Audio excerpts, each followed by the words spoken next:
He shoved open the door of the Mercer ranch house like he owned it, because in his mind he already did. He walked straight to the kitchen table, where Abigail sat, 7 months swollen with child, her fingers wrapped around a coffee cup, gone cold, and he dropped a folded paper in front of her without a word. Then he pulled out the chair across from her, sat down uninvited, and smiled the way a man smiles when he knows the other person has no cards left to play. "Everett's been dead 4 months, Pruitt said. "I've been patient." Abigail didn't touch the paper. "That document says you owe me $940. He tapped the table once with one finger. "I want this land, Mrs. Mercer. I want it before spring. And if you can't pay, I'll take it legal. And I'll take it fast, and you'll be out in the mud with whatever fits in a sack." He stood, buttoned his coat, and looked around the kitchen, the way a buyer looks at furniture he's already decided to keep. "You've got until February." He left the door open behind him. Cold air poured in across the floor. Abigail sat there for a long time. She didn't cry. She looked at the dollar coin sitting on the windowsill. The last one she had, and she thought about what a woman does when everything she was supposed to depend on turns out to have been a lie. If you have ever been left holding someone else's disaster and told to figure it out alone, stay with this story. Subscribe to this channel so you don't miss what comes next.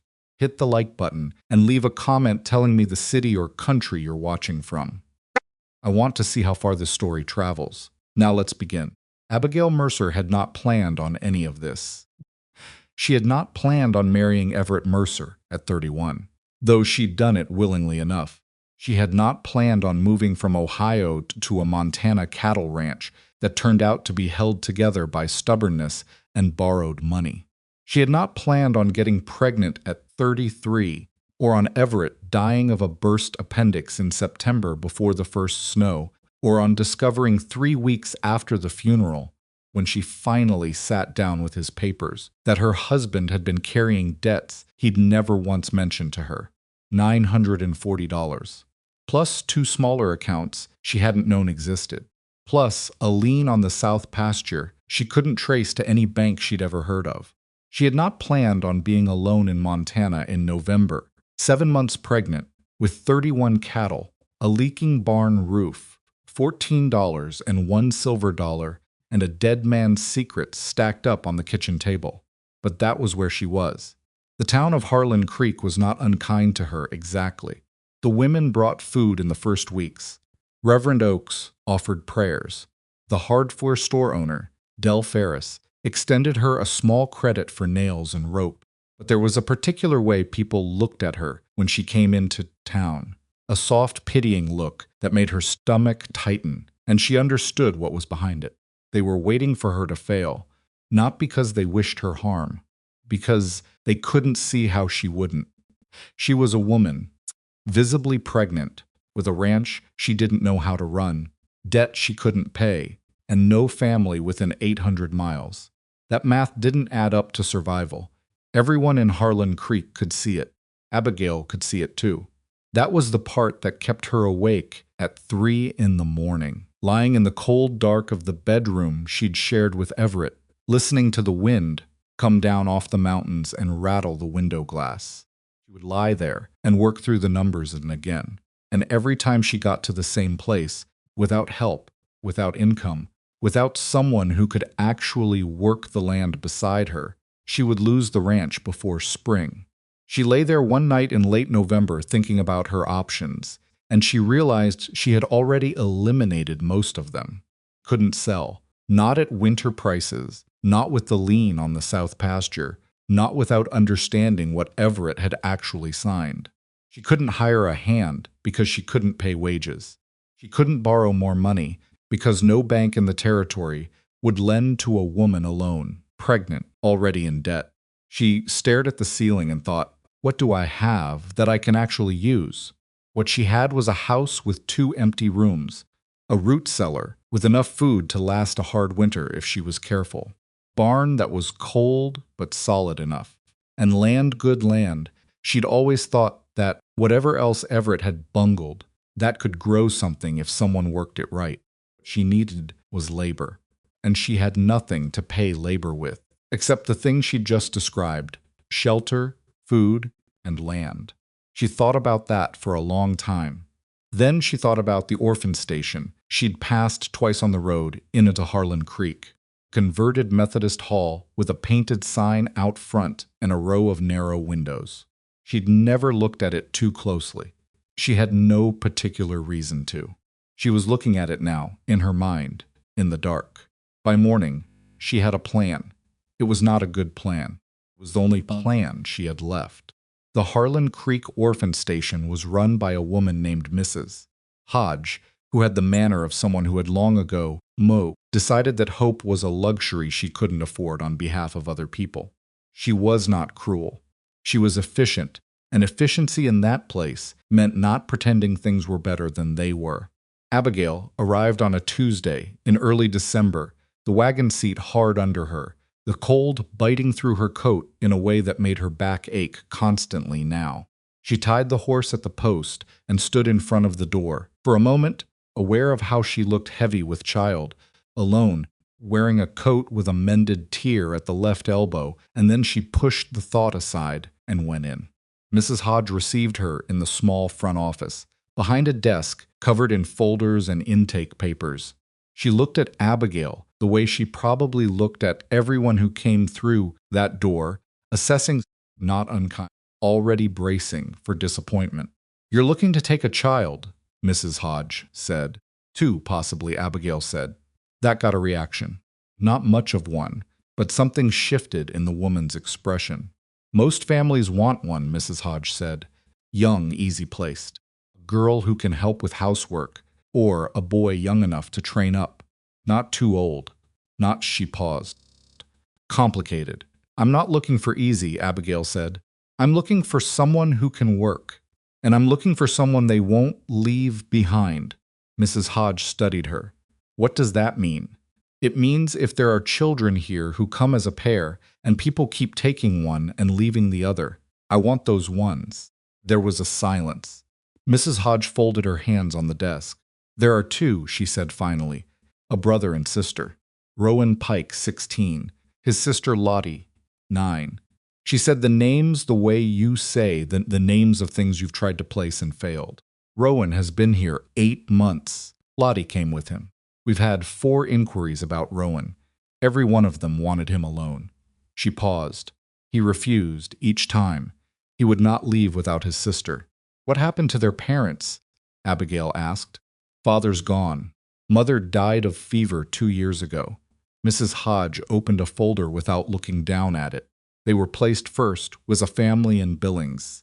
The husband decided the boy was too willful, sent them both back. She set the folder down. "Rowan, he's not easy. He has opinions. He doesn't take to being dismissed. 16-year-old boys rarely do," Abigail said. "He got into a fight with the last man who tried to separate them. Bloodied the man's nose." Mrs. Hodge looked at her steadily. "I'm telling you this because I'd rather you know it now." Abigail nodded. "Can I meet them?" Rowan Pike was taller than she'd expected. He came into the room ahead of his sister, the way someone walks into a space they expect to be hostile. Shoulders squared, jaw set, dark eyes moving to Abigail and staying there. He was lean in the way boys are lean when they've grown fast, without enough food-all height and angle, not much softness. There was a scar along his left jaw she didn't ask about. Lottie came in behind him and stayed close to his shoulder. She was small for 9, with a braid that had come mostly undone, and gray eyes that took in everything without giving much back. She held one of Rowan's coat sleeves loosely in her fingers, not clutching it, just touching it, the way you keep one hand near a wall in the dark. Abigail sat down. She did not offer pleasantries. "I have a cattle ranch 12 miles out of Harlan Creek," she said. "My husband died in September. I'm going to have a baby in about 8 weeks. The ranch is in debt, and it is in bad shape, and I cannot run it alone." She let that sit for a moment. "I need help. Real help. The kind that means getting up before dawn and working until there's no light left." Rowan said nothing. "I'm not offering you a comfortable situation," Abigail continued. "Will be hard. The house is cold. The work is harder. But there's food, there's shelter, and there are 2 rooms, one for each of you, that are yours." She looked at Rowan directly. I'm not going to take one of you and leave the other. It's not what I'm here for.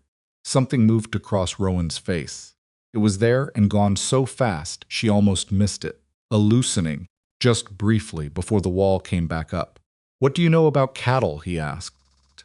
Not as much as I need to, she said. My husband handled most of it. Then how do you know I know more?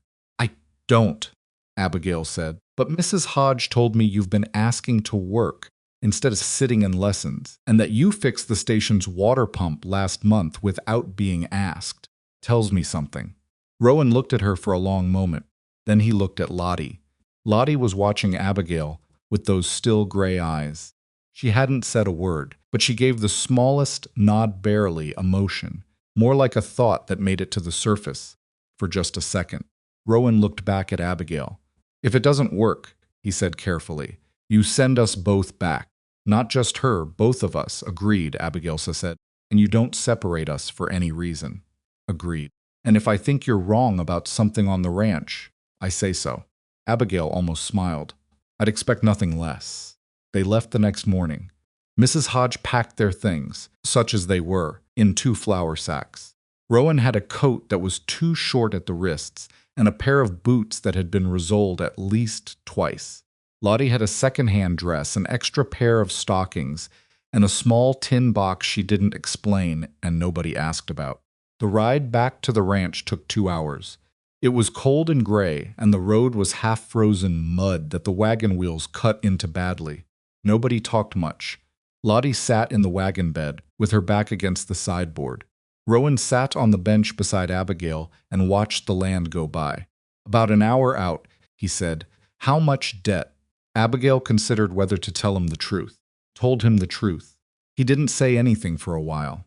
Then do you have the papers? All of it. In writing? Yes. I'd like to look at them. She glanced at him sidelong. You can read contracts?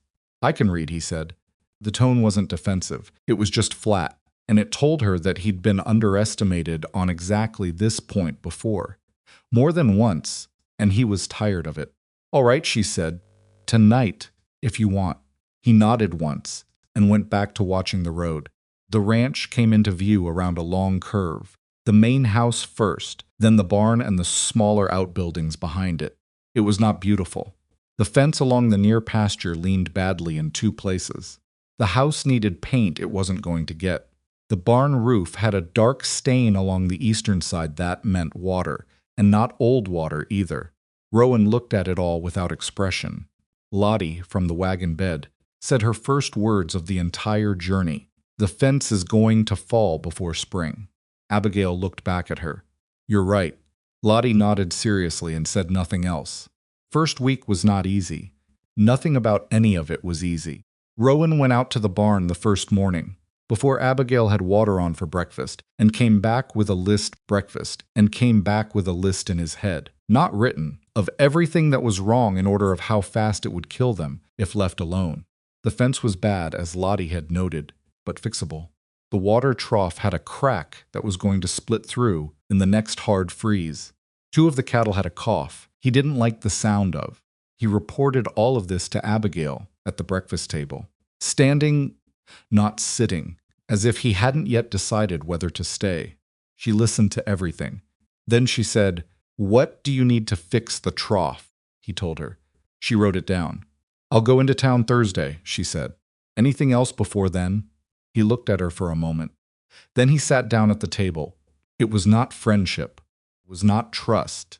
Not yet. It was something more like 2 people who had looked at a problem and agreed, without saying so, that the problem was bigger than either of them, and they were going to have to work it together. Lottie, meanwhile, had quietly taken over the kitchen. This was not a dramatic thing. She didn't announce it.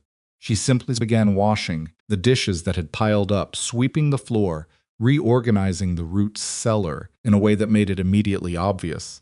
She'd found 3 things going soft that needed to be used first. She cooked supper free the second night without being asked and didn't make a fuss about it, just set the food on the table and sat down. Food was good. Simple, but good. Where did you learn to cook? Abigail asked. I watched, Lottie said. At the station, and before. She didn't say before what. Abigail didn't ask. The days settled into a rough pattern. Rowan worked from first light until the dark made it impossible, and sometimes past that, by lantern.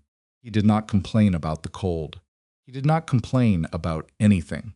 But Abigail began to notice the particular way he moved when he was exhausted. A tightness around his eyes, a tendency to talk less, which was saying something since he didn't talk much to begin with. She started leaving coffee on the stove for when he came in. He started drinking it without acknowledging it, which she took as thank you. On the 9th day, he came in from the barn and sat down at the kitchen table and opened the tin box where she kept Everett's papers. She hadn't asked him to. He'd asked once to look at them. She'd said yes, and he'd apparently decided tonight was the night. She sat across from him and watched him read. He read the way smart people read things they're determined to understand, slowly, going back, marking things with his thumbnail.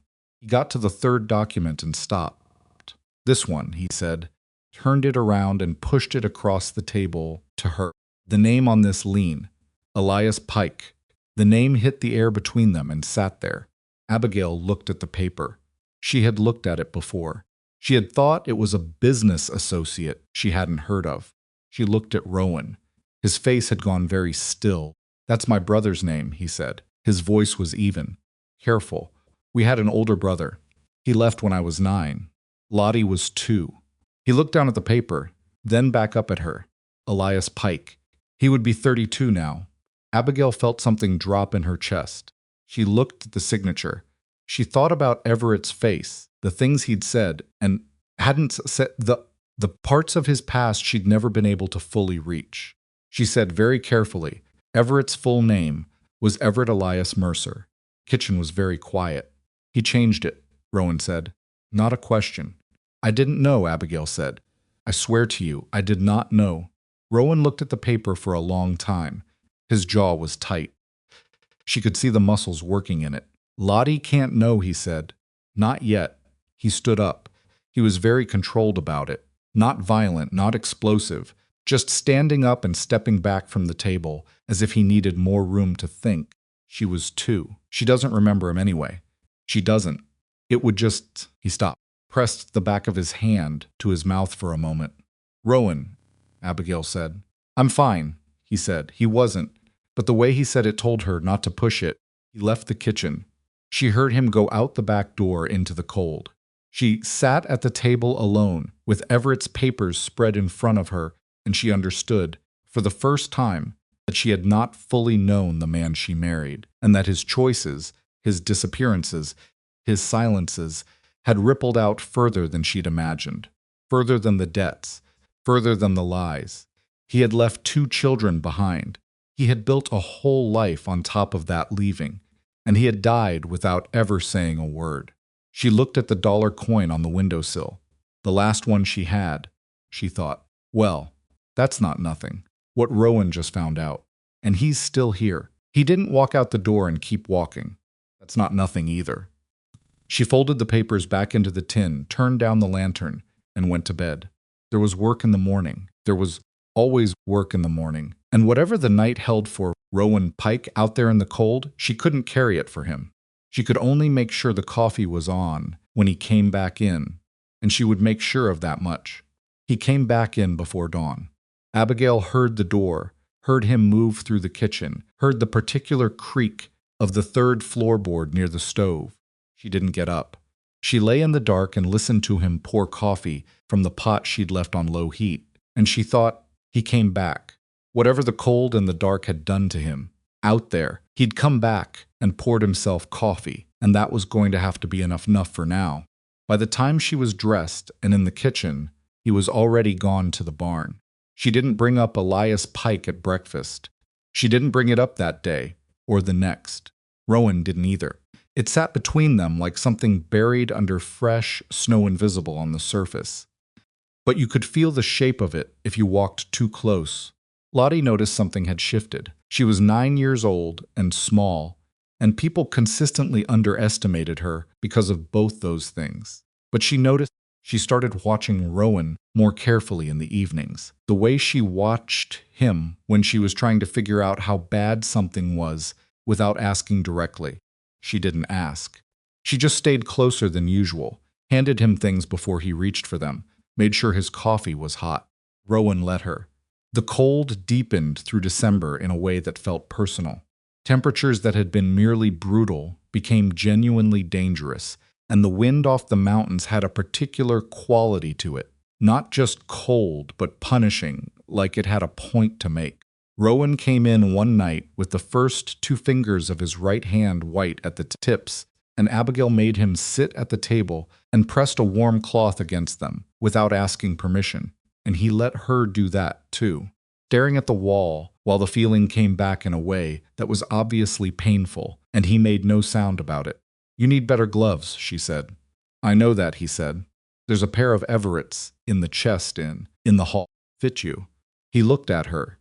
She kept her eyes on his hand, on the cloth. "All right," he said finally. He wore them the next day. She noticed, but didn't say anything. The ranch's money situation was not improving. It was not getting immediately worse either, which Abigail had started to think of as a kind of victory. She had made a list of every debt, every creditor, every dollar owed, and to whom, and she went over it most evenings at the kitchen table. She had 31 cattle, which was something. A good spring calf crop could mean real money. But to get there, she needed to make it through winter with the herd intact, and the herd needed feed, and feed cost money she didn't have in the quantities she needed. She was going over the numbers for what felt like the 40th time when Rowan came and sat across from her. "You're reading it wrong," he said. She looked up. He reached across and turned the ledger slightly, not taking it from her, just angling it. "You're counting the south pasture feed separately from the barn stock. But if you rotate them during a thaw, you can stretch the hay another 3 weeks. Maybe 4, he pointed to a line. And this entry here, this is double listed. You've counted the October supply twice." Abigail looked at the entry. He was right. "Where did you learn to read a ledger?" she asked. "I worked for a grain merchant for 7 months when I was 14, he said. "Before we went to the station. He wasn't a good man, but he kept good books." He sat back. "Can go through all of it if you want. Find what's real and what's not. That would take most of a night." "I know." She pushed the ledger across to him. He worked through it by lamplight while she mended a tear in the quilt she needed finished before the baby came. Neither of them talked much. The wind pressed against the walls of the house. At some point, Lottie appeared in the doorway in her nightgown, assessed the situation, went and got her blanket, and curled up in the armchair near the stove without a word. She was asleep in 10 minutes. Rowan looked at her, and something in his face went quiet and soft for just a moment, the way it did sometimes when he thought no one was watching. He went back to the ledger. By midnight, he had a corrected accounting and 3 pages of notes in handwriting that was small and precise, and nothing like what Abigail would have expected from a boy who'd been called difficult and sent back to the orphan station. Put it in front of her. "The real number is 870, he said. "Not 940. Pruitt rounded up and called it a fee.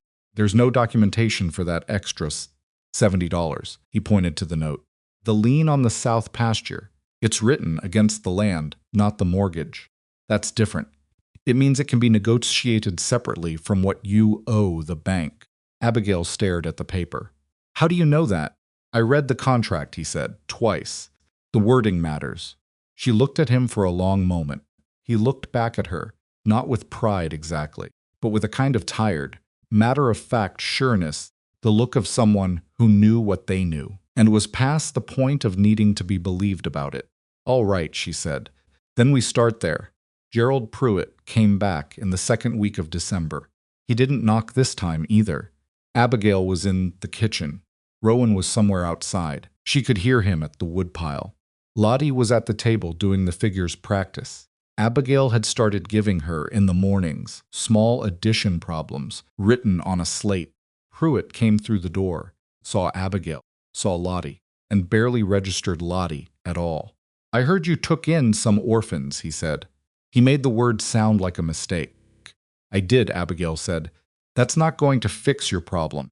I'm aware of what fixes and doesn't fix my problem, Mr. Pruitt. What do you want?" He sat down without being asked. He had a way of occupying space as if he'd already bought it. I want to be reasonable, he said. I want to give you an option before I have to take legal steps. You've given me an option, she said. February. I'm revising that. He set a new paper on the table. January 1st. I've had another buyer approach me about this land. If you can't pay what you owe by New Year's, I'm moving forward with him. Abigail looked at the paper. She did not pick it up. The amount you've listed is incorrect, she said. You charge $70 as a fee with no documentation. The legal amount is $870. Pruitt stared at her. I've reviewed the contract, she said. The wording is specific. I'd be happy to go over it with you if you'd like to bring your copy. He didn't say anything for a moment. Then, you didn't read that yourself. It doesn't matter who read it, she said. The wording is what it is. He looked at Lottie. Lottie was looking at her slate. She had stopped writing, but she was staring at the slate with intense focus, the kind of focus that meant she was listening to every word. Pruitt looked back at Abigail. January 1st, he said, 870 or the land. He left. This time he shut the door, which somehow felt worse. Lottie put down her chalk. She looked at Abigail. He's lying about the buyer, she said. Abigail looked at her. What makes you say that? He didn't have any papers about a buyer, Lottie said. He just had that one paper. If someone was buying land, there'd be more papers. Abigail thought about that. You're probably right, she said. Lottie picked up her chalk again. You should tell Rowan, she said. He'll want to know. Rowan took the news about Pruitt's visit the way he took most things that made him angry quietly, with a stillness that was somehow more unsettling than shouting. He stood in the kitchen doorway with his coat still on, ice on his bootlaces, and listened to Abigail give him the details. He didn't interrupt. When she finished, he looked at the wall for a moment. He moved the date up because you pushed back on the amount, he said. He didn't expect you to know. No, Abigail said. He didn't. So he's rattled. Rowan pulled off his coat and hung it. Rattled men make mistakes. He sat down. What assets does this ranch have that aren't currently listed against the debt? Abigail told him about the timber rights. She'd almost forgotten about them herself. It was something Everett had mentioned once, vaguely, early in their marriage, a stand of timber on the North Ridge that came with the original land purchase, the rights to which had never been sold or leveraged. She'd found the documentation in the tin with Everett's papers and had set it aside without knowing what to do with it. Rowan read the document twice. He set it down. This is worth something, he said. Not a fortune. But to a lumber operation or a mill, yes. Real money. I don't know anyone in the lumber business. Arlen Briggs does, Rowan said. The man who runs the feed store east of town. He mentioned a mill contract when I was in there last week. He knows people. Abigail looked at him. You talked to Briggs about contracts? I talked to everyone, Rowan said, without apology. That's how you find out what's actually happening. She didn't know what to do with that. She filed it away. All right, she said. I'll go see Briggs. I'll come with you. You don't need to. I know I don't need to, he said. Not rudely, just stating it. But I know what Briggs said and you don't, and I can fill in what you don't know to ask. She thought about arguing. She decided it was a waste of time she didn't have. Thursday, she said. We'll go Thursday. The trip to Harlan Creek on Thursday was the first time Abigail had taken Rowan into town, and she understood within 10 minutes of arriving that it was going to be a thing people noticed and commented on. The first person they passed on the main street was Margaret Hale, wife of the bank manager, who looked at Rowan. The way you look at something you're not sure is safe to get close to. She said good morning to Abigail and nothing at all to Rowan. Rowan noticed. His jaw set slightly, and he kept walking.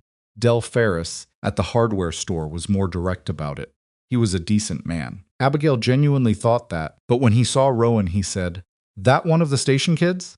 in a voice that wasn't cruel, but was very certain about the category it was placing Rowan in. "That's Rowan Pike," Abigail said.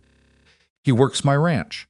16, Ferris said, looking at Rowan, with the skeptical squint of a man who doubted that assessment. "Old enough," Rowan said. His voice was flat and even. Ferris looked between them. Then he said, "What do you need?" And they moved on to business, and Rowan answered half the questions because he knew what she needed for the water trough. And she didn't, and by the time they left, Abigail could see that Ferris had revised something in his thinking, even if he hadn't said so.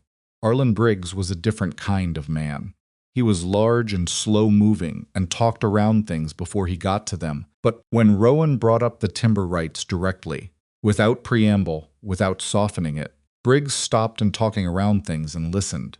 "You've got standing timber on the North Ridge?" he said to Abigail. "According to the deed, yes. And the rights are clear? No lien?" "None that appears in the documentation." Briggs stroked his jaw. He looked at Rowan. "Who told you about the mill contract?" "You did," Rowan said. "You told Hennessy's boy when you were settling the feed account last Tuesday." "I was standing next to the stacks." Briggs stared at him for a moment. Then he made a sound that was almost a laugh. "Boy doesn't miss much," he said to Abigail. "No," she said, "he doesn't." It took another 40 minutes of conversation. Briggs was constitutionally incapable of moving fast. But by the time they left, they had the name of the mill agent who operated out of Billings and a rough sense of what standing timber on a North Ridge in that county was worth per acre of rights. The number was not transformative, but it was real, and it was hers. And Pruitt didn't know about it, and that mattered. In the wagon on the way home, Rowan said, "Briggs is going to tell someone." "I know," Abigail said. "So we need to move on the mill agent before Pruitt finds out there's another asset to chase." "I know that too." He nodded. He looked out at the road. After a while, he said, "People in town don't like me being here." "Some of them," she said. "Not all. Most." She didn't argue with him. He was right, and he knew he was right, and feeding him false comfort would have been an insult. "Does it change what you're doing?" she asked. He thought about it, genuinely thought about it for a moment, which she'd come to recognize as one of his actual qualities. He didn't just say things. He considered them. "No," he said. "Then we keep going," she said. The trouble with the sick cattle presented itself on a Monday morning, 2 weeks before Christmas, when Rowan came in from the early check and told Abigail that 3 of the herd had the kind of cough that didn't get better on its own. He'd seen it before, he said, in the grain merchant's stock. Bovine shipping fever, maybe, or something adjacent to it. If it spread, they could lose a third of the herd before February. The veterinarian in Harlan Creek was a man named Colton, who charged more than Abigail had, and she told Rowan that. Rowan went back out to the barn. An hour later, he came back in and said, "I've isolated the 3. They're in the far stall with fresh bedding, and I've separated their water. If we dose them with the pine tar compound, it's in the supply cabinet, I checked, and keep them warm and isolated for 2 weeks. Most cases like this clear." "Seen it." "You've seen bovine respiratory disease clear with pine tar and rest," Abigail said. "Warmth," he said. "The cold is what gets into them." She looked at him. He looked back at her. "If it doesn't work," she said, "we lose those 3. If we call Colton and pay his fee, we might save those 3 and lose the money we need for February," he said. "I'm not telling you what to do. I'm telling you what I know." Hated that he was right. She hated even more that she was in a position where a 16-year-old boy's judgment was her best available option. "Do it," she said. He did it. It was not a smooth 2 weeks. 2 of the 3 sick cattle got worse before they got better. And there was a night when Rowan slept in the barn rather than leave them, and Lottie brought him food, wrapped in a cloth, and came back without making any comment about it. By the first of the new year, all 3 were eating normally, and the cough was gone. Abigail updated the ledger. She wrote, "Avoided vet bill. Herd intact, 31. Then she sat back and thought about what it meant that a boy who'd been called too difficult to place had just saved a third of her breeding stock. She thought about the profit share arrangement she'd been turning over in her mind for 2 weeks, and she decided she was done turning it over. She brought it up after supper on a Thursday, when Lottie had gone to do her evening reading, and she and Rowan were at the table with the ledger between them. "I want to change our arrangement," she said. He looked up. "You're not here as a charity case," she said. "You never were, but I want to make it official. I want to put you on as a working partner in this ranch's operation. Not wages. I can't pay wages yet, but when the spring calf crop sells, you get 15% of the net profit. Stared at her. 15% isn't much, she said. I know that. But it's real, and it's documented, and if this ranch grows, it grows for you too, not just for me. Why? He said. Because it's fair, she said, and because you've earned it, and because I'm not Everett.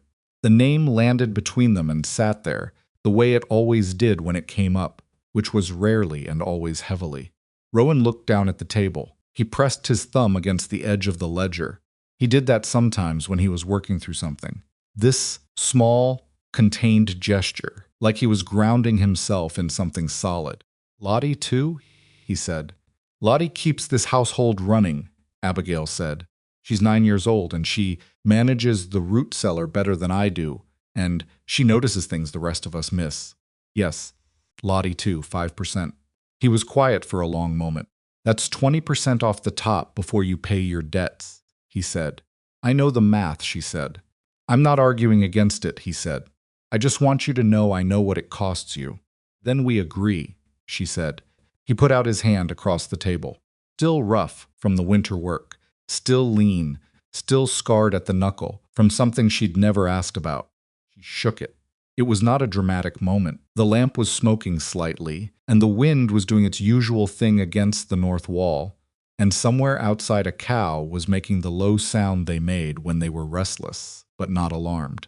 It was just two people in a cold kitchen, shaking hands on something they both understood mattered. That was enough.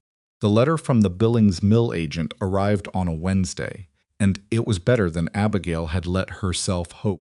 The agent, a man named Whitfield, was interested in the timber rights. Not at the top of the range, Briggs had suggested, but solidly in the middle of it, enough to cover 3 months of debt service and give her room to approach the bank about restructuring the main mortgage. Whitfield wanted to send a man out to assess the timber stand in the spring, which meant nothing was settled yet, but settled enough to work with. She read the letter to Rowan at breakfast. Lottie listened from her end of the table. Pruitt doesn't know about Whitfield, Rowan said. Not yet. We should talk to the bank before Pruitt does, he said. The bank knows the ranch has an asset Pruitt hasn't accounted for. It changes the picture for the mortgage. Bank manager is Margaret Hale's husband, Abigail said. I know. He doesn't like you because you didn't fail fast enough. He said it, without particular emotion. But he likes money. And this is a legitimate offer from a legitimate mill agent in Billings. Use that. Lottie looked up from her porridge. You should bring the letter, she said. The actual letter. So he can see it's real. That's right, Rowan said, looking at his sister with something that was close to warmth. Bring the original. Abigail folded the letter carefully and put it in the tin with Everett's papers, next to the timber rights document, next to the corrected debt accounting. Next to everything else, they'd been building one careful piece at a time. Thought, a month ago I had a single silver dollar and no plan. Now I have documents. Now I have numbers that are mine, and not someone else's version of mine. That was not nothing. That was in fact considerable. She didn't let herself feel too much of it. There was still January 1st.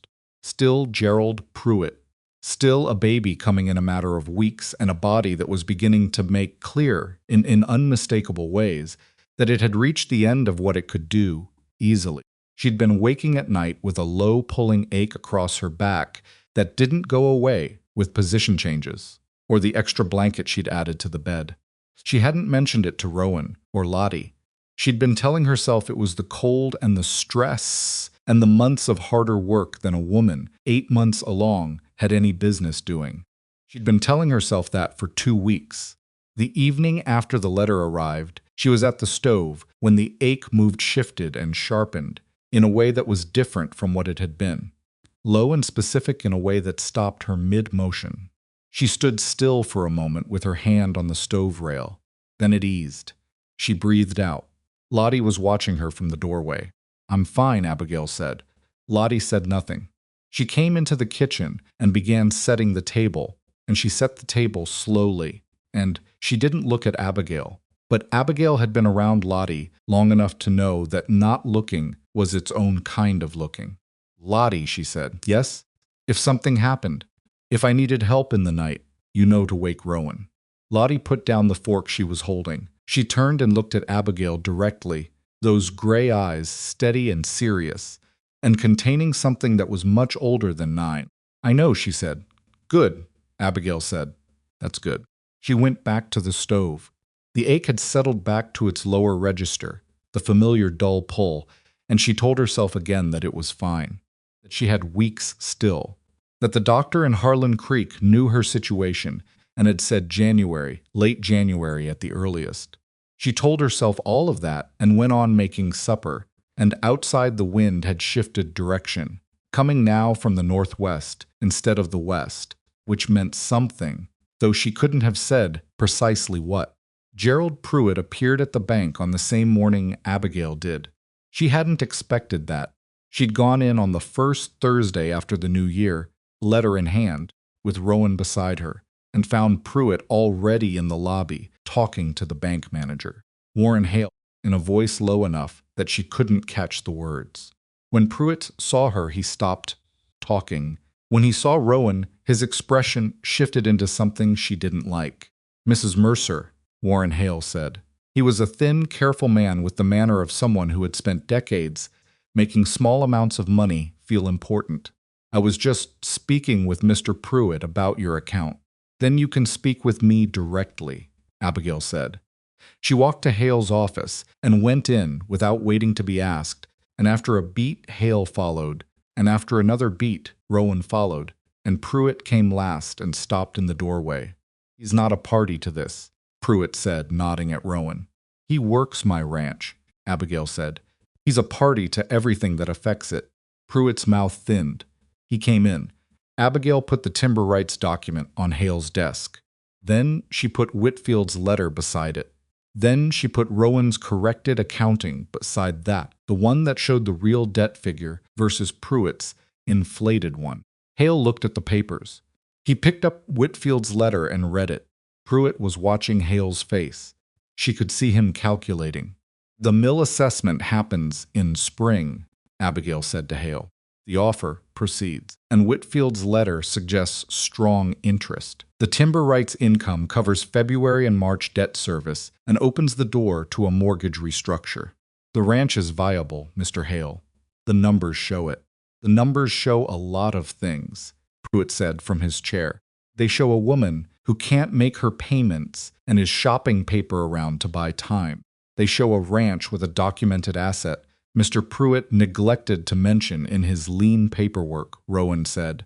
Pruitt looked at him, hard. Nobody asked you, Pruitt said. I'm answering anyway, Rowan said.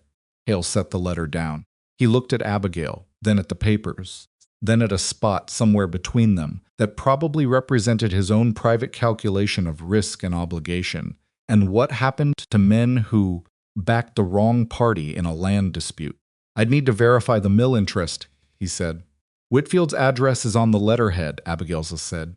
Write to him today, if you like. Pruitt stood up. This is a delay tactic. This is a business conversation, she said, which is more than you offered me when you walked into my house and told me to be out by spring. The room was quiet. Hale looked at his desk. Pruitt looked at Abigail with the specific look of a man who had expected something to be easy and was recalibrating. February, Hale said finally, not looking at either of them. I'll verify the mill contact and we'll revisit the restructure in February. Mrs. Mercer, I'll need a full asset accounting by the 15th. I'll have it to you by the 12th, she said. She gathered her papers, stood, nodded once to Hale, walked past Pruitt without looking at him, and went out through the lobby with Rowan behind her.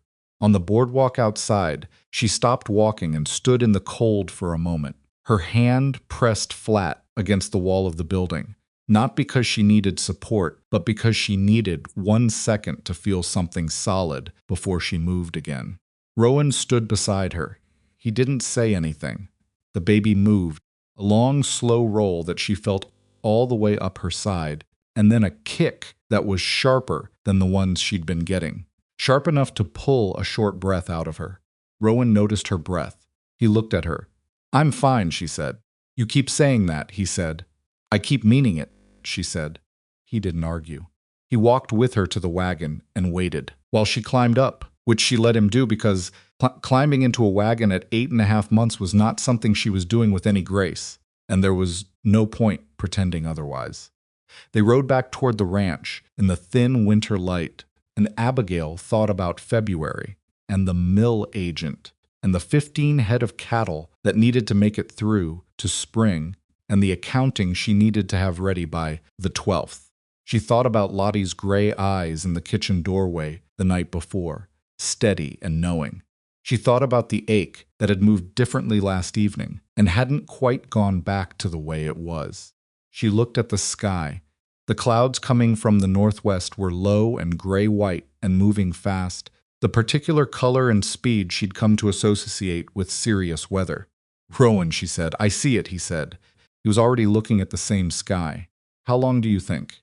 He studied it. 2 days, he said. "Maybe less." She nodded and clicked the horse forward. 2 days. She had 2 days to get the wood in, check the cattle, get the food stores ready, and make sure everything that needed to be inside was inside. Because whatever was coming from the northwest was coming hard, and she could feel it in the air, the same way she could feel the change in the ache along her back low and certain and close.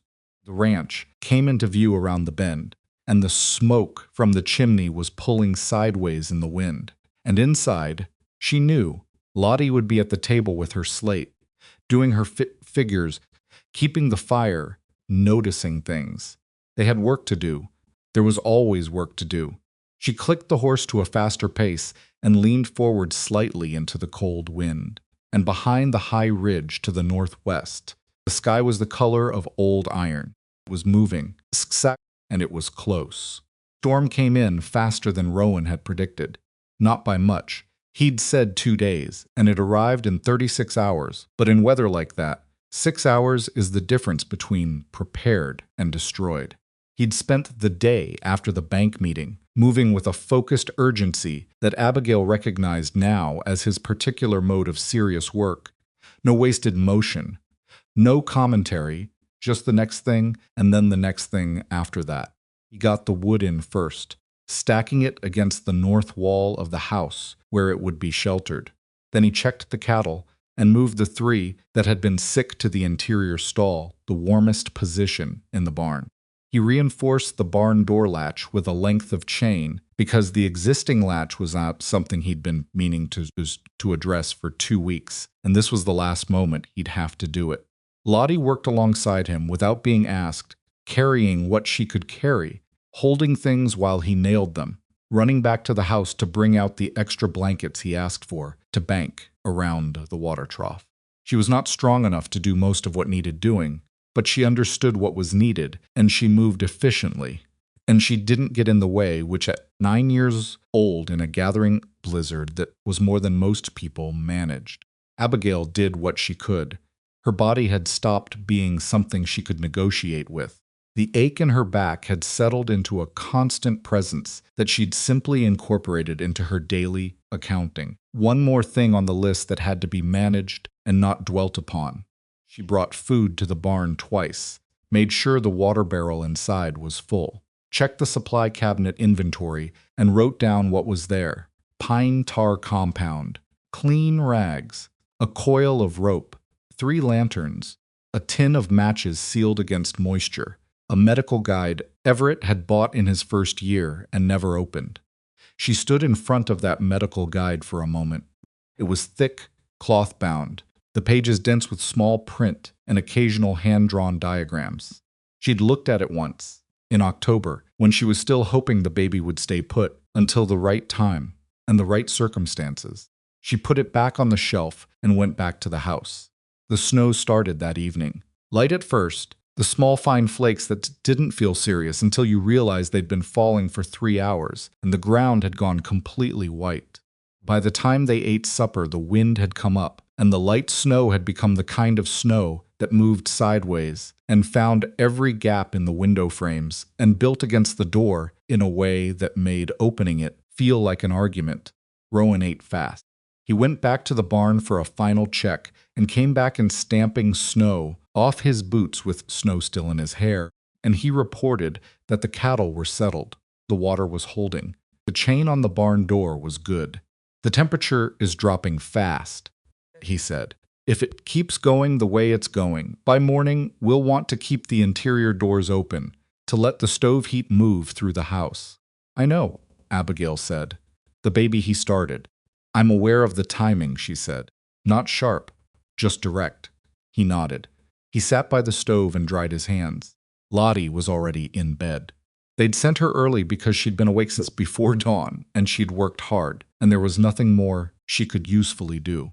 Abigail sat at the table with her hands folded and listened to the storm build outside and thought about Warren Hale's office and the letter from Whitfield and the accounting she needed to have ready by the 12th. And then she thought about the medical guide on the shelf in the barn, and she made herself stop thinking about it. Get some sleep, Rowan said, in a while. You're doing that thing where you sit there and think about all of it until you're too tired to sleep, he said. She looked at him. Lottie does it too, he said. It runs in. He stopped. The sentence had been going somewhere neither of them wanted it to go. Good night, Rowan, she said. Good night, he said. She woke at 2 a.m. to a sound she couldn't immediately place. A deep, sustained pressure against the north wall of the house. Something between a groan and a howl that wasn't wind exactly, but was the house itself responding to wind. The whole structure flexing slightly under the force of it. She lay still for a moment, listening. The bedroom was very cold despite the extra blanket. She could hear the stove in the main room, the tick and settle of it working hard, and she could hear the storm outside in a way that was not like the storms she'd known in Ohio. This was not weather. This was a sustained assault. She shifted to get up, and the pain hit her low and hard, and completely different from anything she'd felt before. She knew in the precise moment it happened what it was. Not the ache, not the pressure. A contraction, real and purposeful and unmistakable, tightening across her middle and down her back with a grip that took her breath and held it for 30 seconds before it let go. She lay still, counted. 8 minutes later it happened again. She got up slowly and went to the door of the bedroom and opened it. The main room was warmer. The stove was going well. Rowan had banked it before he went to bed, which she'd noticed and hadn't commented on. She stood in the doorway in her nightgown with the cold floor under her bare feet and waited to see if the third contraction would follow the pattern. It did. 7 minutes this time. She went to Rowan's door and knocked once. He was awake before she finished knocking. She heard him sit up. I need you, she said through the door. A short silence. How far apart, he said. She'd told him, in a practical conversation 2 weeks ago, what to watch for. She'd told him because she was a practical woman, and she lived 12 miles from town, and she was going to have a baby in winter, and pretending that circumstances wouldn't arise was the kind of luxury she couldn't afford. 7 minutes, she said. It was 8, and now it's 7. She heard him get up. He opened the door in his clothes. He'd slept in them, which told her that he'd been more worried about this than he'd let on. His face was the particular face he made when something serious was happening, and he was deciding how to handle it. Still, focused. The kind of focus that pushed everything except the immediate problem to the outside edge. No. The road, he said. There's no road, she said. You know that. He did know that. The road to Harlan Creek had been impassable since midnight at the latest, buried under drifts that would be chest-high on a horse by morning, even if he could get a horse out of the barn, which he probably couldn't. Not in this 12 miles in a blizzard at 2 a.m. was a death sentence, not a rescue. All right, he said it. The way he said most things once, without drama. I need to get the medical guide from the barn. I was thinking the same thing. I'll go now, while there's still time before it gets worse. He pulled on his coat and his boots and wrapped the scarf around his head and face in a way that left only his eyes clear. Wake Lottie. Tell her to put water on to boil. A lot of water. And get back in bed. I'm not going to just... Abigail, he said. He almost never used her name. Get back in bed. I'll be 10 minutes. She went and woke Lottie. Lottie sat up and Abigail told her what was happening, and Lottie looked at her with those gray eyes and did not cry and did not panic. She said, "How bad is it?" in the careful voice of someone who wanted a real answer and not a managed one. "It's early," Abigail said. 6 weeks. Maybe 5.5. It's happening. Yes. Lottie pushed back her blanket and stood up. She was in her nightgown, and her feet were bare, and she was 9 years old, and she looked, in that moment, like someone who had decided what the next hours required, and was already beginning to arrange herself around that requirement. "I'll get the water," she said. "Go back to bed. I'll bring things to you." Abigail went back to bed. Rowan came back in 9 minutes. He brought the medical guide and snow all through the kitchen that Lottie tracked through, twice getting to the stove before either of them noticed. He sat at the table near the bedroom door and opened the book and read with the focused speed of someone who had taught himself to extract what mattered from a text quickly and hold it. He turned pages, stopped, read again. "Okay," he said. He wasn't talking to anyone specific. Then, louder, "Okay, I'm going to need..." He read the list from the book, calling it through the door to Abigail, who was lying in bed, working through contractions that were now 6 minutes apart and getting their teeth into her in a way that required her complete attention to manage. Lottie got the things. She moved between the kitchen and the bedroom with a purposeful quiet, setting what was needed on the nightstand, on the end of the bed, on the chair near the window. She'd heated water and brought it in a basin. She'd found the clean rags from the supply list Abigail had made weeks ago and stored in the chest at the foot of the bed, which told Abigail that Lottie had known about that chest and its contents for some time without saying anything. Rowan came to the bedroom doorway. He held the medical guide in one hand, and his face had the concentrated blankness of someone running a controlled internal argument. "Tell me what to do," he said. "I'll do exactly what you tell me, and what I don't know I'll get from the book. You have to stay with me. You have to tell me when something is different from what you expected." She looked at him across the room. A 16-year-old boy in his work clothes, snow still damp on the shoulders of his coat, holding an obstetrics guide he'd had 30 minutes to read, in a farmhouse buried under a blizzard in the middle of the Montana night. "I know," she said. "I'll tell you." "Good." He came in. He pulled the chair to the side of the bed and sat down and opened the book to the page he'd marked with his thumb. "The contractions are close enough that this is real, and it's going forward. The book says 6 weeks early is survivable if the birth goes normally." "If," she said. "If," he agreed. He didn't soften it. She'd expected he wouldn't. "So we need it to go normally, which means you do what your body tells you and I do what you tell me, and Lottie keeps the water hot and the room as warm as she can." He looked at her. "Can you do that?" A contraction hit. She rode it. That was the only word for it. You rode them or they took you under, and when it passed she breathed out and said, "Yes." The next 3 hours were the hardest of Abigail Mercer's life. Not because of the pain, though the pain was extraordinary.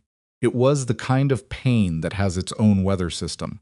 It comes and recedes and lets you think it's finished and then comes back larger. It's the other, and you lose track of time inside it.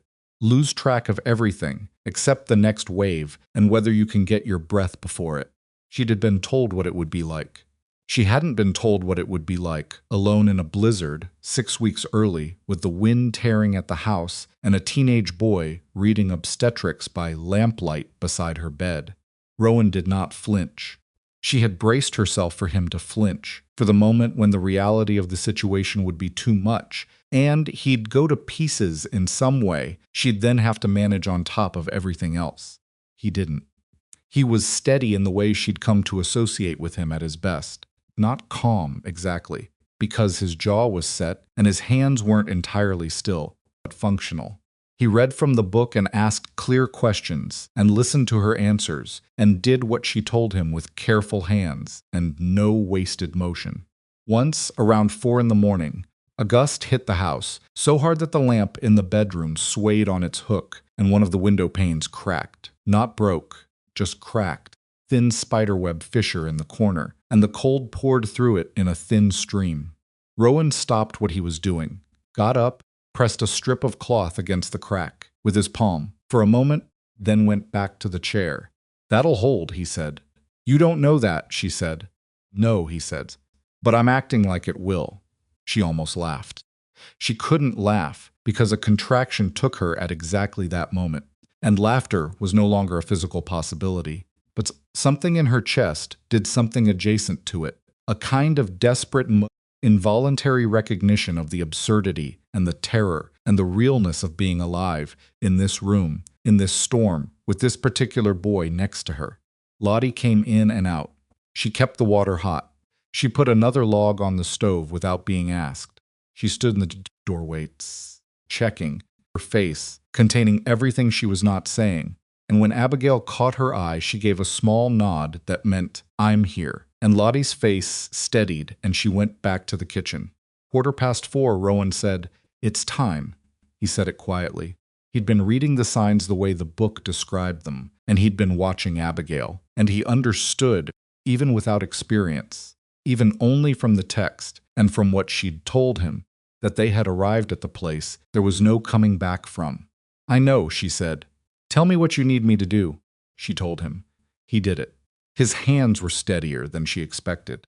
He'd put the lamp on the nightstand at the right angle, and he kept the book open on the chair beside him, glancing at it and then back, cross-referencing what he saw against what the text described. He talked to her in a low, even voice, not soothing sounds, not meaningless comfort, but actual information, what he was seeing, what it matched in the book, what came next. It was the most useful thing he could have done. It kept her anchored, gave her something to track besides the pain. She pushed. The storm pressed against the house. The lamp made shadows on the ceiling that moved with every gust that flexed the walls. Lottie appeared in the doorway, and Rowan said, without turning, "Stay back." And Lottie stayed back, but she didn't leave the doorway. Abigail bore down with everything she had left, which was not much, and then more than she thought she had, which was the thing about extremity. You found it in places you didn't know you had it, in the body's deep reserves, in something that didn't have a name, but that kept moving you forward when your mind was entirely done. And then Rowan's voice changed, not dramatically. It dropped, very focused. He said, almost, and then stopped talking entirely. The next 30 seconds were the longest Abigail had ever experienced. She heard him. She heard his breathing, close and concentrated. She heard the storm. She heard her own pulse, which was everywhere at once. And then she heard nothing from the baby. Silence. The specific silence that is not neutral. The silence that lands in a room and changes everything in it immediately, before anyone has spoken or moved or acknowledged it. Rowan was still, and she could see from the corner of her vision that he had the baby, and that something in his posture had shifted to a different kind of urgency, controlled and fast. "Rowan," she said. Her voice came out smaller than she intended. He didn't answer. He was doing something with his hands, something she couldn't fully see, and then he said, "So," very low, "come on." The word came out different than anything else he'd said all night. All the control was still there, but underneath it was something raw, a 19-word book, and a 16-year-old boy, and a winter that didn't care, and he said it again, barely audible. "Come on." Lottie made a sound in the doorway. A small, involuntary sound, quickly stopped. The silence held for another moment, and then the baby cried. It was not a strong cry. It was thin and reedy and wavering, the cry of something that had arrived too early and wasn't sure of its welcome. But it was a cry. It was sound. It was the specific sound that rearranges the air in a room and rearranges every person in it simultaneously. Rowan let out a breath. It was the only sound he made. Turned, and his face, for just that one moment, before the walls came back, was completely open. There was nothing controlled about it. He looked stunned and frightened, and profoundly relieved, all at once. The face of someone who had just understood in full what the stakes had actually been. He put the baby on Abigail's chest, wrapped in the cloth Lottie had heated near the stove. Abigail put her hand over the tiny back. The baby was small, smaller than she'd been prepared for, even knowing it was early. She could feel each vertebra under her palm, the fast, shallow breathing, the warmth of it against her skin. Breathing, Rowan said. He was reading the book again. She could see him from the corner of her eye, reading fast, finding the section on early birth. Breathing, and she's crying. The book says that's the most important thing in the first. He stopped. Read, she needs to stay warm. Against you is the best place. He looked up. You need to keep her against you. Your warmth. I know, Abigail said. Her voice came out strange. She didn't try to correct it. Lottie had come into the room. She was standing near the foot of the bed, her arms wrapped around herself, and she was looking at the small, wrapped shape on Abigail's chest with an expression that had never appeared on her face in all the weeks she'd been at the ranch. Something unguarded and undefended. Something that came from the part of her that was still underneath everything. 9 years old. Is she all right? Lottie asked. I don't know yet, Abigail said. She's here. Dawn came gray and buried. The storm had not finished. If anything, it had thickened overnight, and the world outside the windows was a wall of moving white that erased the barn and the fence and everything beyond 5 feet of the house. Temperature had dropped to a point where the water in the basin near the window had a thin skin of ice on it by morning. Inside, they kept the stove at full burn. Rowan had brought in the last of the indoor wood stack during the night, and he calculated out loud that they had enough to keep the house at a survivable temperature for another 40 hours, maybe 50, if they were careful about which rooms they heated. He'd moved the kitchen table against the wall to clear space near the stove, and brought Abigail's mattress out from the bedroom on his own, dragging it through the doorway sideways because it was the only way it would fit. She'd protested, once. He'd said, the bedroom is the coldest room in the house, and you have a baby who weighs approximately nothing and has no reserves, and then continued moving the mattress. So the protest had been largely symbolic. She was on the mattress near the stove with the baby against her, both of them wrapped in every blanket in the house. The baby had stopped crying an hour after birth and had settled into the close, intensive sleep of newborns, which the medical guide confirmed was normal, and which Rowan confirmed 3 times against the relevant passage before he seemed willing to believe it. He looked terrible. She noticed it when the light got good enough to see him clearly, the particular hollow-eyed, jaw-tight look of someone who had been running on sheer will for hours and hadn't yet found the moment to stop. There was dried blood on the back of his right hand from something he hadn't mentioned, and he was favoring his left knee slightly, which she hadn't seen before. Sit down, she said. I need to... Rowan, sit down. He sat, picked up the medical guide automatically. The way you pick up something you've been holding for so long, it's become an extension of your hand. And then he seemed to realize he didn't need to read it anymore and set it on the floor beside him. Lottie brought him coffee. She put it in his hands and closed his fingers around it, and he looked at her, and something moved between them that Abigail couldn't fully see. A current of old understanding of the particular language of 2 people who'd survived things together that they'd never fully described to anyone else. He's so small, Lottie said, looking at the baby. She'll grow, Rowan said. What's her name? Abigail had thought about names for months. She'd had a list. She'd lost the list somewhere and had thought of it sometimes at night, and then the night had gotten very specific very quickly, and the list hadn't mattered anymore. Grace, she said. She hadn't decided it until she said it, but it was right. She knew it the moment it came out. Her name is Grace. Lottie sat cross-legged on the floor near the mattress and looked at Grace with the focused attention she gave to things she was memorizing. Rowan drank his coffee and looked at the stove. After a while, he said, She needs to see a doctor. When the road clears, I know. And you do too. I know that also. The storm will break in. He looked at the window. The white was absolute. Hard to say. Maybe 2. We're all right for now, Abigail said. He looked at her. He looked at Grace. He looked at Lottie on the floor, who had started very softly, barely audibly, humming something low and formless, not a song exactly, just sound, The kind of sound you make to fill a space that needs filling. He didn't say anything. The storm kept them sealed inside for 2 full days. It was not comfortable. The house was too warm in the room near the stove and too cold everywhere else. And there was a sameness to the hours that made them strange and long. They slept in shifts. Rowan insisted on it, and Abigail was too exhausted to argue, and ate whatever Lottie cooked, which was less than they'd usually have, because she was being careful with the stores, and they all knew it, and nobody commented. On the second day, Rowan sat beside Abigail's mattress and said, without preamble, "I need to tell you something I should have told you before." She looked at him. "I knew when we came here that I was going to work this place as hard as I could," he said.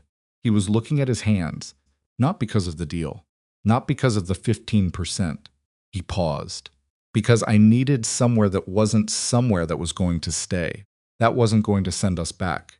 He looked up. "I've been calculating this whole time. How to be useful enough that you'd keep us. How to make myself indispensable so you didn't have a reason to..." Stopped. "I'm telling you because it wasn't entirely honest. I wasn't just helping because it was right. I was helping because I was afraid." Stove settled. Grace slept on Abigail's chest, making the small sound she made intermittent, punctuation. "You think that makes it less," Abigail said. "Doesn't it?" "No," she said. "It makes it human." She looked at him. "You think I didn't do the same calculation?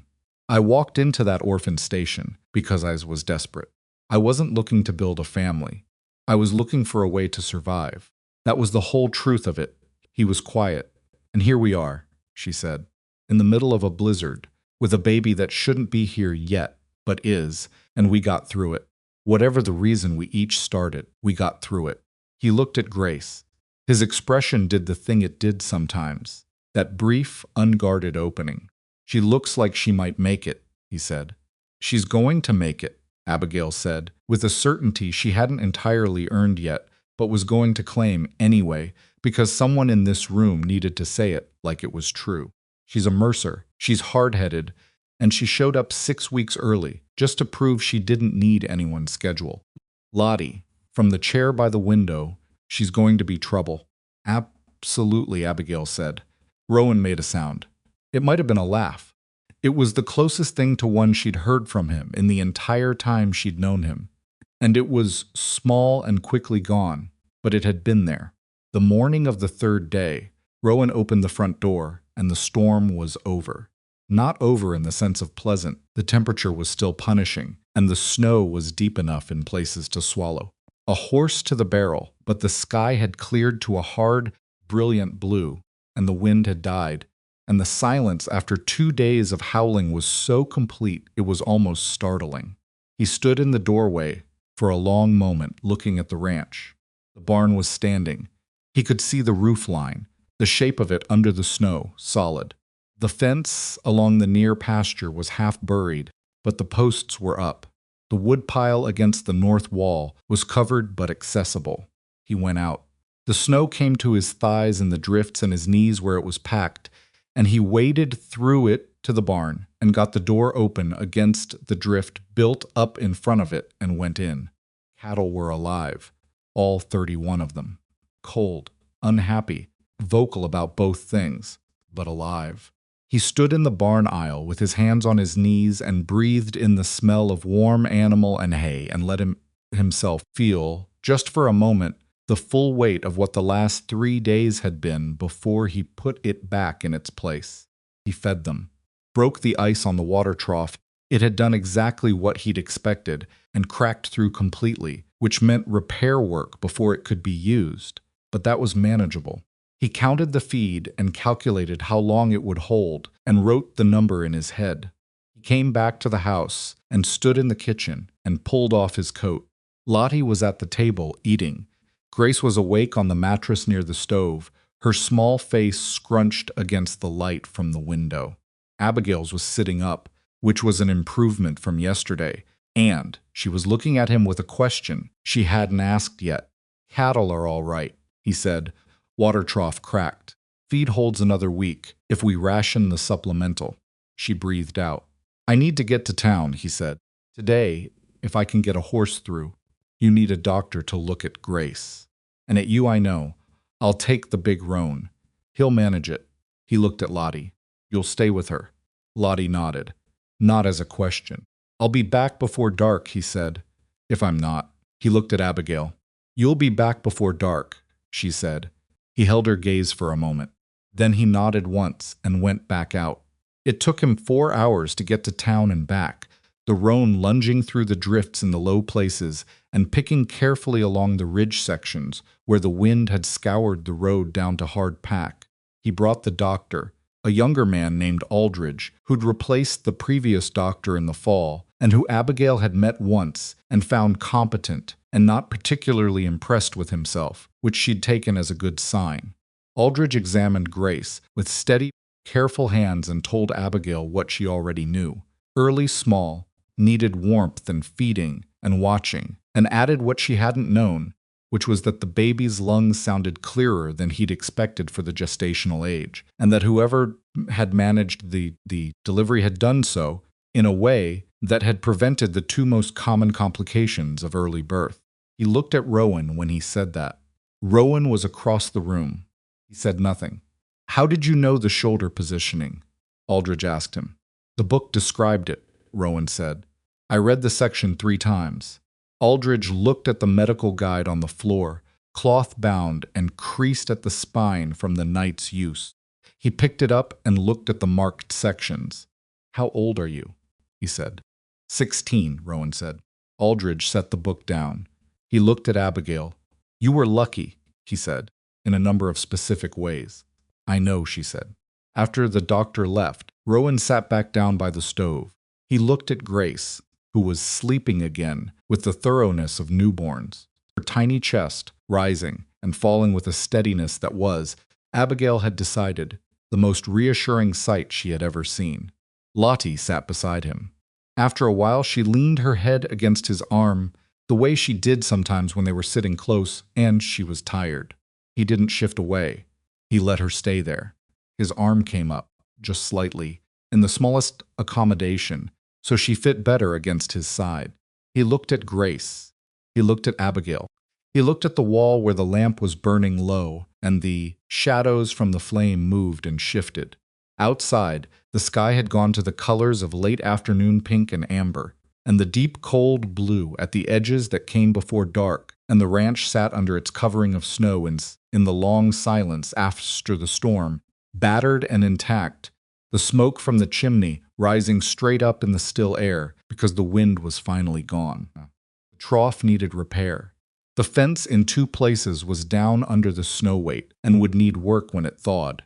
The accounting for the bank was due in 6 days, and she hadn't finished it.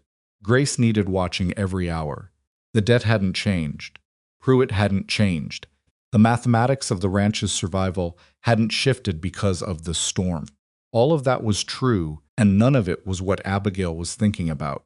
She was thinking about the 30 seconds of silence after Grace arrived, about the sound of a 16-year-old boy's voice saying, "Come on," into the dark, into the cold, into the small, unresponsive weight he was holding, and meaning it with everything he had, about the fact that he'd stayed, about the fact that both of them had this boy who'd been sent back once already and had every reason to calculate his exit, and this small gray-eyed girl who'd learned to make herself useful and quiet and easy to overlook.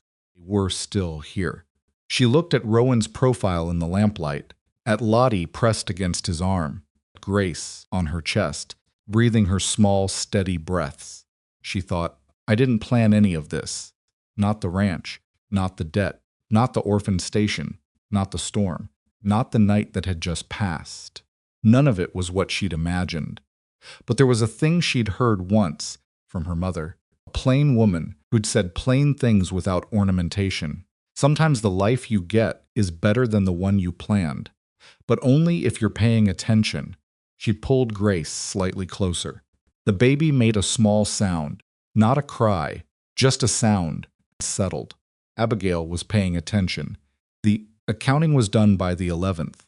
Rowan finished it. Abigail had started it from the mattress near the stove, working in the hours when Grace slept, which were many but unpredictable. writing figures in the ledger, with Grace against her shoulder, in the particular sideways posture she'd developed for doing things one-handed. She got through the cattle valuation and the timber rights documentation and stopped when the numbers blurred because she hadn't slept in two consecutive hours, in 4 days, and her body was presenting her with a very clear accounting of its own. Rowan took the ledger without asking and finished it at the kitchen table that night. He brought it back to her in the morning with 3 pages of neat figures and a summary on a separate sheet that laid out the ranch's assets, liabilities, and projected income in a format clean enough that Warren Hale would have no excuse not to understand it. She looked at it for a long time. "You formatted this like a bank document," she said. "I've been looking at bank documents for 2 months," he said. "I know what they want to see." "This is good, Rowan." He shrugged one shoulder. Not dismissive, just the gesture of someone who didn't know how to receive a compliment without deflecting it slightly. She delivered the accounting to Hale on the 12th, 4 days after the road cleared enough to get a wagon through. She went alone because Grace was too young for the cold and Rowan was needed on the ranch, and Lottie was managing both the house and the baby with a competent efficiency that continued to astonish Abigail every time she thought too closely about it. Hale received her in his office with a caution that she had come to recognize as his version of respect. He was careful with her now in a way he hadn't been before the blizzard, before the timber letter, before she'd corrected Pruitt's numbers in front of him. He took the accounting and looked through it with the slow deliberateness of a man who would never admit he was but whose eyes moved differently when he encountered something organized. "The mill assessment," he said. "You're still expecting this in spring?" Whitfield confirmed it in a second letter last week, she said. "His man will come in April, and if the assessment comes in at the middle range you've projected here," he ran his finger down the column, "you're looking at roughly 4 months of debt service covered by the timber income alone." Hoke, correct. He set the papers down. He looked at her over his desk with the expression of a man making a decision he hadn't expected to make. "I'll propose a restructure to the board," he said. 6-month extension on the mortgage, conditional on the timber assessment proceeding as expected. He paused. "And on you maintaining the herd through spring." "The herd is intact," she said. 31 head healthy through that storm. He said it like he was testing the fact. "Through that storm," she said. He nodded, slowly. The way bankers nod when they're recalculating and don't want you to see them do it. "I'll be in contact within the week," he said. She thanked him and left. She sat in the wagon outside the bank for a moment before she picked up the reins, because she'd learned not to let herself feel things in offices or on main streets where people could see. She let herself feel it here, in the cold, alone in the wagon, a loosening in her chest that wasn't victory, but was something adjacent to it. Not safety. She knew better than to call it that yet, but ground. Solid ground under her feet for the first time since September. Then she picked up the reins and drove home. Gerald Pruitt was not finished. She'd known that, of course. Pruitt was not the kind of man who revised his plans because circumstances changed. He revised his tactics. The circumstances he simply decided hadn't changed. He appeared at the ranch on a Thursday morning in late January, and this time he brought someone with him, a younger man named Caswell, who carried a leather satchel and had the careful, self-important manner of someone paid to find things wrong with other people's documents. They came in the wagon and parked it near the gate instead of driving up to the house, which was a signal Abigail read immediately as deliberate. She saw them from the window. She called to Rowan in the barn. Came in and looked out the window. "Caswell," he said. "He's an assessor. Pruitt uses him to challenge property documentation." She looked at him. "How do you know who Caswell is?" "Briggs told me." "Pruitt used him on the Hennessy property last year, found a discrepancy in the fence line survey, and used it to challenge the land boundary. He watched the 2 men standing at the gate. He's going to try to challenge the South Pasture lien documentation. Say it's improperly recorded." "It's correctly recorded," she said. "I checked it against the county records." "I know, but if Caswell can get a hearing called, it delays everything." Delays the restructure. Delays the mill assessment. Delays everything, she said. Yes. She watched Pruitt say something to Caswell. Caswell opened his satchel and took out a paper. Go get the fence survey, she said. The original one, from the tin and the deed copy. Rowan went. She took off her apron, put on her coat, and went outside. Pruitt looked up when she came through the gate. He had the particular expression he wore when he thought he had leverage, a settled, almost bored certainty that made her want to put her hand through it. Mrs. Mercer, he said, this is my associate, Mr. Caswell. He's going to need access to your south pasture boundary markers. For what purpose, she said. Verification of the lien documentation, Caswell said. He had a precise, slightly nasal voice. There's a question about whether the survey used to establish the lien coordinates corresponds correctly to the current boundary markers. Is there, she said. We've identified a potential discrepancy in the county recording, Caswell said. He held up the paper. The lien as recorded references a survey marker designated Lot 7, North Quadrant. Our review of the county records suggests that marker may have been redesignated in 1883 following the territorial resurvey. He said it smoothly, with the confidence of a man who had made this particular speech before and watched people become uncertain under it. Abigail looked at the paper. She did not take it.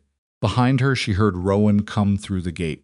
He stopped beside her and held out the documents without a word, the original fence survey and the deed copy. She took them. She opened the deed copy to the relevant section. She found the marker designation. Lot 7, North Quadrant, she read, as surveyed by the Montana Territorial Survey Office, August 1879. She looked up at Caswell. The 1883 resurvey redesignated the secondary markers. Primary lot designations were unchanged. She held the deed copy out to him. It's on page 4 of the resurvey report, which is in the county records, which you reviewed. Caswell took the document. He looked at page 4. His face didn't change, but something behind it did. You'll want to verify the boundary markers directly, Pruitt said. His voice had flattened slightly. You're welcome to walk the south fence line, Abigail said. The markers are where they're recorded. I'll save you the walk and tell you what you'll find.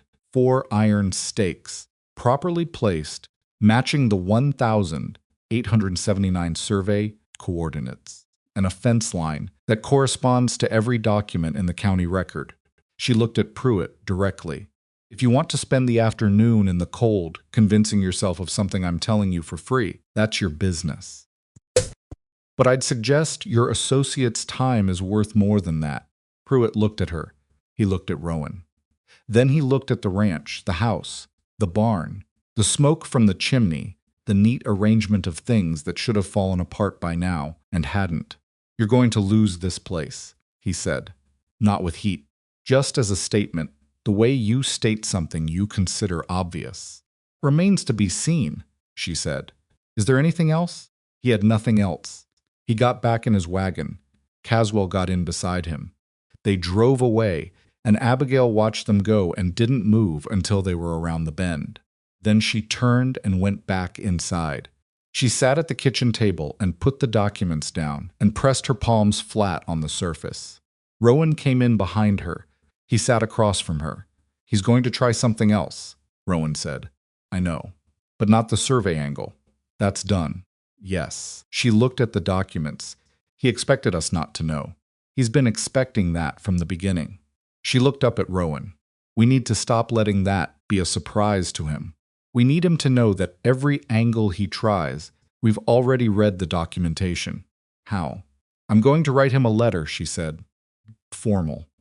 Referencing the survey, the lien, the original contract, and the corrected debt figure. And I'm going to copy Warren Hale on it. Rowan was quiet for a moment. That's not just defensive, he said. No, she said. It's not. He nodded slowly. Do you want me to draft it? She considered that. We'll do it together, she said.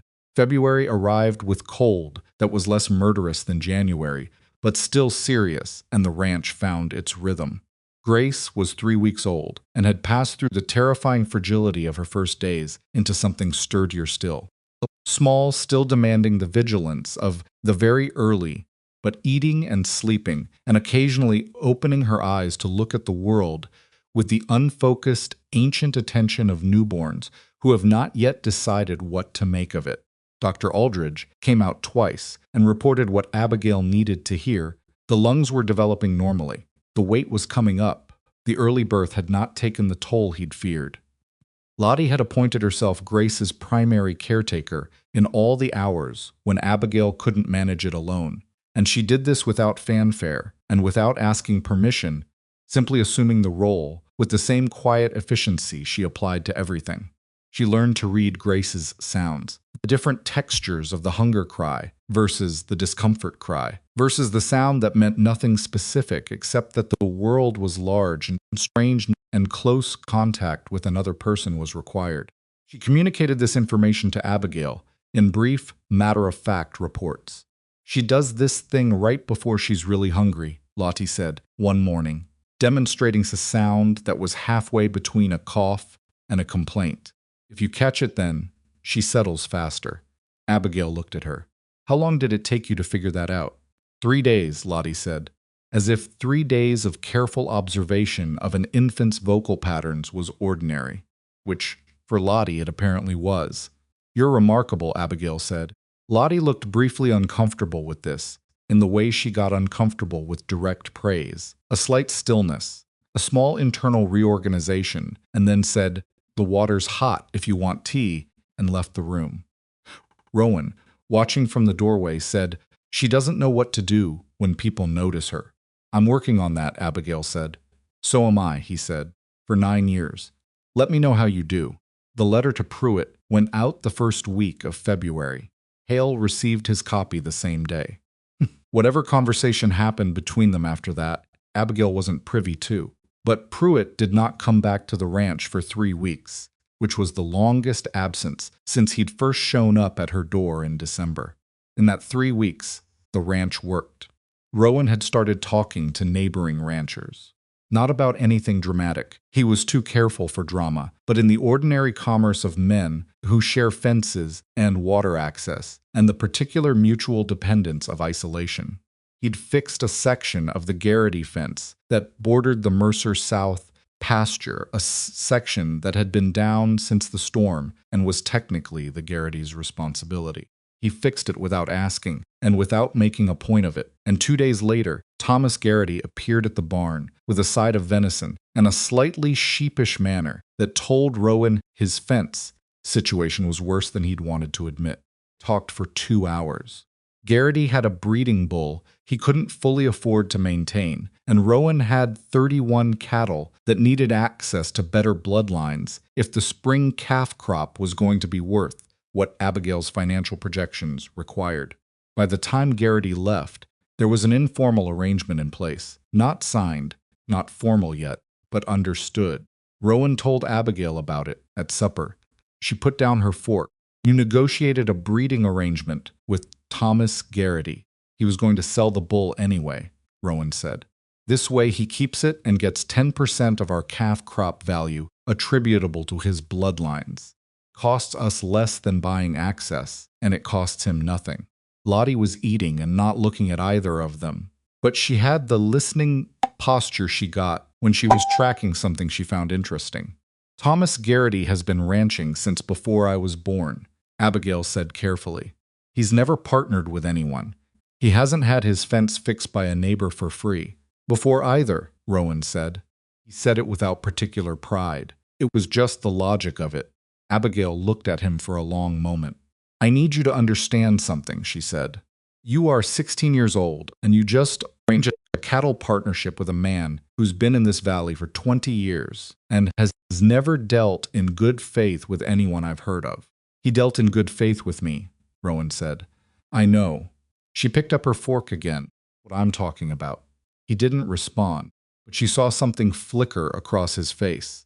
Not pride, not satisfaction exactly. More like the quiet acknowledgement of someone who has been doubted for long enough that being believed is still, even now, slightly surprising. The Garrity arrangement was the first. It was not the last. Word moved through the valley, the way word always moved through the feed store, through the post office, through the particular network of observation that operates in small, isolated communities where everyone knows what everyone else is doing, because there is genuinely nothing else to watch. What people began to observe in the weeks after the blizzard was that the Mercer Ranch had not only survived the worst winter storm in 4 years, but had done so without losing a single head of cattle. That a 16-year-old boy from the orphan station had managed the situation in a way that the region's actual ranchers, many of whom had lost stock and infrastructure in the same storm, found difficult to entirely dismiss. Del Ferris mentioned it in the hardware store, the way Ferris mentioned things obliquely, as if he'd only just thought of it. Heard the Mercer boy got those cattle through clean, he said to whoever was nearest.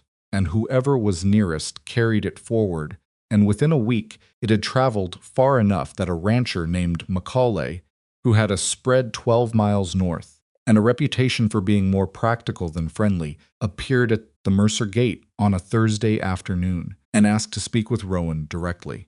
He didn't ask to speak with Abigail. He asked for Rowan. She told Rowan and watched his face very carefully. He had the still, focused expression he got when something was either very good or potentially trouble, and he hadn't determined which yet. He went out and met Macaulay at the gate, and they talked for 20 minutes while Abigail watched from the window. Not because she was worried about the conversation, but because she was trying to read it from a distance. The way you read the weather posture gesture, the particular lean of two men talking about something they're both interested in. Macaulay left. Rowan came inside.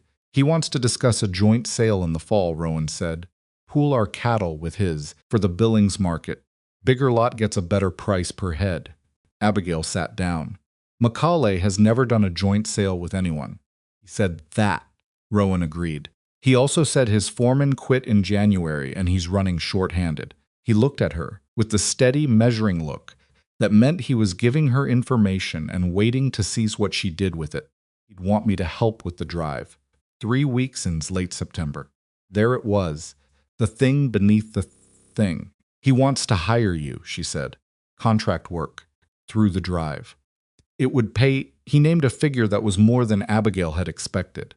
More, she suspected, than Macaulay paid his regular hands. She looked at her hands on the table. She thought about the debt.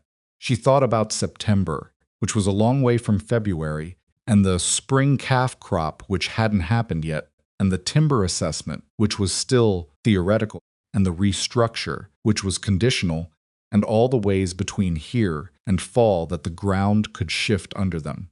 She thought about Rowan at the gate, talking to a man 20 years, his senior, about a contract that man had never offered a stranger before. We'll talk about it when September gets closer, she said. That's fair, he said.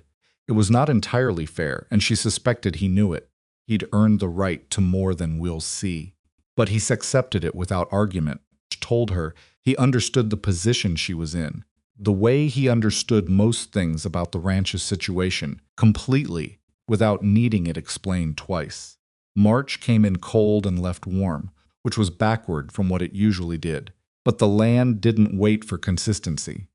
The snow pulled back from the south-facing slopes first, then from the lower pastures, leaving the ground dark and wet and smelling like the particular mineral richness of soil that has been compressed under months of ice and is now remembering itself. Rowan went out every morning and walked the fence lines. Abigail had started this habit herself in Everett's first year, before she understood enough about ranching to know exactly what she was looking for, and she'd kept it because it gave her a picture of the land that she couldn't get any other way. Not from the ledger, not from the window, not from what anyone told her. You had to walk it. Rowan had added to the habit the practice of writing things down. Kept a small notebook. She'd given him one from the supply box, a plain thing with cardboard covers, and he wrote in it every morning after the fence walk. What he observed, what needed attention, what could wait. She'd asked to see it once, and he'd given it to her without hesitation, which told her it wasn't private, just practical. The handwriting was small and even, and the observations were terse and useful. The south pasture fence needed work in 2 places.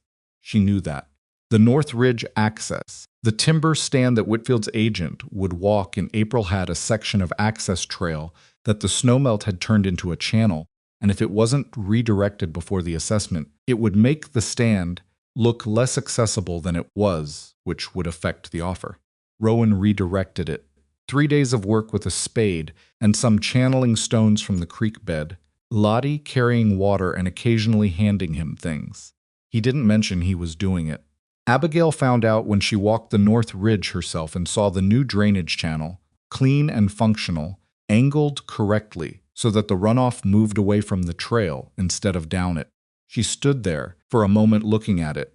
She thought about what it cost to do work that nobody asked for and that nobody might notice except the person it helped. She thought about Rowan at 9 years old, the age Lottie was now watching an older brother pack whatever he had and leave. She thought about what that does to a person's accounting of what they can expect from the people around them.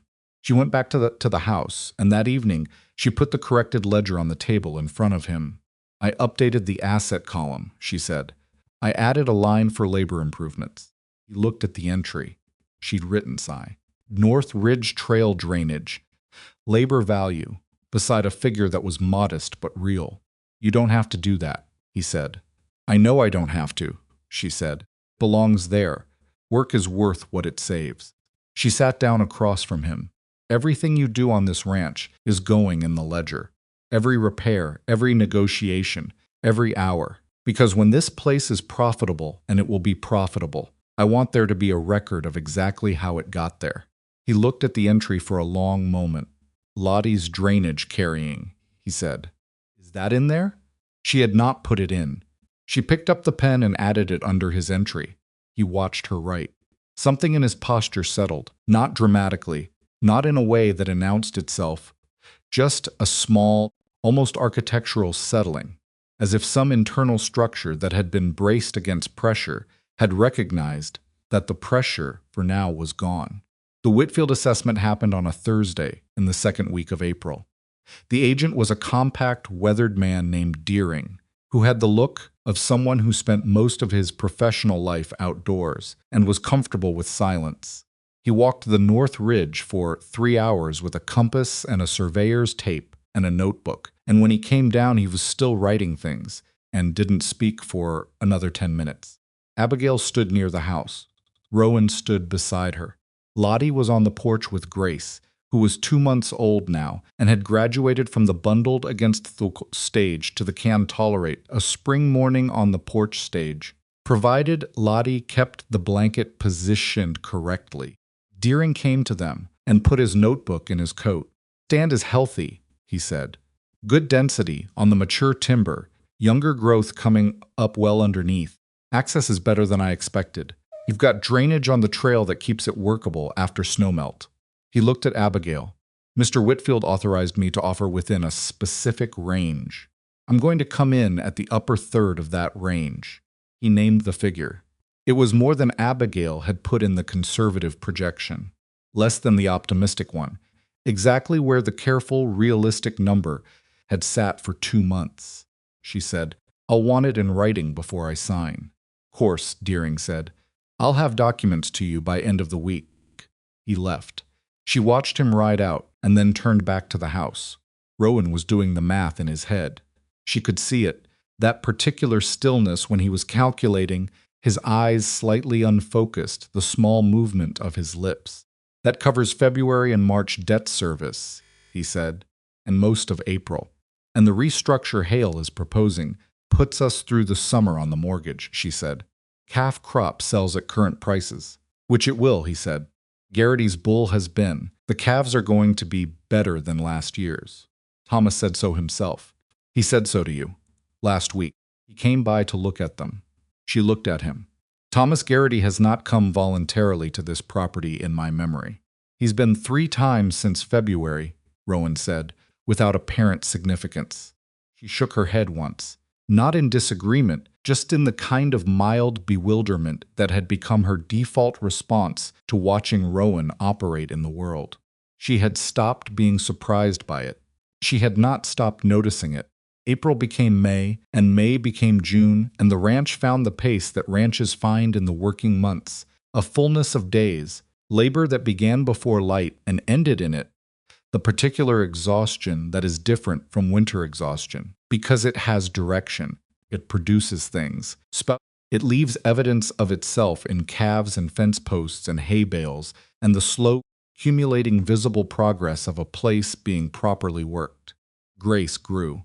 This was the central fact of the household, the fixed point around which everything else moved. She grew with the unremarkable determination of babies who have decided to stay, putting on weight and length and gradually resolving from the indistinct fragility of her first weeks into a specific person with specific preferences. She liked being propped up to see things, disliked being laid flat when she was awake, had developed a clear and strongly held opinion about the pattern of Lottie's voice versus other voices, which she expressed by going immediately calmer when Lottie spoke. Lottie took this seriously and spoke to her constantly, a running low commentary on whatever was happening, delivered in the matter-of-fact tone she used for everything. The bread is going to take another hour. The cat is looking at you. Rowan fixed the gate latch this morning. It used to stick. Grace tracked Lottie's voice across the room before she could track anything else. Rowan observed this dynamic with an expression. As Abigail was still learning to read something between tenderness and an old, complicated ache, the look of someone watching a small good thing and carrying simultaneously the memory of a time before small good things were available. One evening in June late, when Grace was asleep and Lottie had gone to bed and the house was quiet, Rowan was at the table with the ledger, and Abigail was mending by the lamp, and he said without looking up, "I've been thinking about Elias." She kept mending. She waited. "Not about being angry," he said. He turned a page. "About what kind of man leaves." He paused. "I've been trying to figure out if there was a version of it where I could understand it, where I could see how someone gets there." "Did you get anywhere?" "No," he said. He said it simply, without drama. "I can't find the version where it makes sense. Even if he had reasons." Lottie was too. He was quiet for a moment. "She's been carrying something she doesn't even know she's carrying. A shape where someone was supposed to be." "I know," Abigail said. "I'm not going to tell her," he said, "that he was Everett, that he was here, that you were married to him." He looked up. "Not because I want to hide it from her, because she's 9, and she's just started to—" He stopped, started again. "She laughed last week. A real one. I don't know if you noticed. At something Grace did, she just laughed like it was." He stopped again. "I noticed," Abigail said. "She hasn't done that in a long time," he said. "I don't want to put the weight of Elias back on her when she's just starting to put it down." Abigail set her, mending on her knee. She looked at him across the room. "You've been carrying that decision alone for 4 months," she said. "Someone had to." "Yes," she said, "and you did, and it was the right call." She picked the mending back up. "When she's older, when she's ready, we tell her together. All of it. But you're right. Not now," he nodded. He went back to the ledger. She went back to the mending. The lamp made its light between them. The warm, unsteady gold of oil burning. And outside the June night was warm and full of the sounds of the working season insects, and the cattle settled for the night, and somewhere distant a coyote that had been making the same announcement every evening for a week. Gerald Pruitt made his final attempt in July. It was not what she'd expected. She'd been bracing for another legal angle, another assessor, another challenge to the documentation, another attempt to find a gap in the recording. What he sent instead was a letter, formal and cold, offering to purchase the ranch outright at a figure that was insultingly below its actual value. Insult was the point. He knew she knew the ranch was worth more. He was offering her a face-saving exit, dressed up as a transaction, the kind of offer you make when you've exhausted your other angles and want to see if exhaustion has done your work for you. Rowan read the letter. He set it down. "He's done," he said. "Think so?" "This is what men do when they're out of moves and won't admit it," he said. "They make an offer. If you take it, they win. If you don't, they tell themselves they were being generous and you were being foolish, and then they go find something easier. She looked at the letter. How do I answer it? 2 sentences, he said. Thank him for the offer. Decline. She wrote 2 sentences. She mailed it that afternoon. Pruitt did not write back. He did not come to the ranch again. She heard through Ferris, 6 weeks later, that he was pursuing a property near the Yellow Stone, which was very far away and involved other people's problems and not hers. She did not celebrate. She went home and fed Grace and checked the ledger and went to bed. The summer moved with the particular speed of seasons that are full of work. Calf crop came in, and it was better than she'd let herself project in the conservative estimates she showed Hale. Garrity's influence had done exactly what Rowan had calculated. Calves were heavier. The confirmation was better, and when Rowan brought Thomas Garrity out to look at them. In August, the old rancher walked the pasture fence with his hands in his pockets and didn't say much, which Rowan had told Abigail was Garrity's version of enthusiastic. The town's relationship with the Mercer Ranch was changing. Not all at once. Nothing in a small community changes all at once, but in the gradual, observable way that opinion shifts when events contradict the story people have been telling. The story had been that Abigail Mercer was a woman who'd been left a failing situation and was going to lose it. And the orphan kids were a desperate measure that wasn't going to change anything. The story was harder to tell now. Del Ferris stopped calling Rowan the station boy. He started calling him by his name. Abigail noticed it and didn't say anything, because pointing it out would have made it so strange, and it wasn't strange. It was just correct. Margaret Hale, whose opinion had always been conducted entirely through silence and careful looking, stopped looking at Abigail with the particular sideways assessment of a woman watching a social experiment she expected to fail. She began, instead, to look at her the way she looked at the other women in Harlan Creek, directly, conversationally, as an equal in the ongoing project of managing the lives around them. The first time Margaret Hale stopped her on the main street and asked, with genuine interest, how Grace was doing. Abigail told her, honestly, that Grace was doing very well, and that Lottie was largely responsible for that, and that she believed Lottie Pike was going to be someone this valley would know about someday. Margaret Hale looked at her and then said, "You've built something real out there." Abigail thought about the nights on the floor near the stove. Neil sees the ledger with its corrected figures. The 31 cattle through the blizzard, the tiny weight of Grace against her chest in the dark. "We have," she said. "Not I, we." Hale sent the restructure confirmation in August. It arrived on a Tuesday, a single page with the bank's formal letterhead, and it said what she'd spent 6 months working toward. The mortgage was restructured, the terms extended, the monthly obligation reduced to a number the ranch's income could actually cover.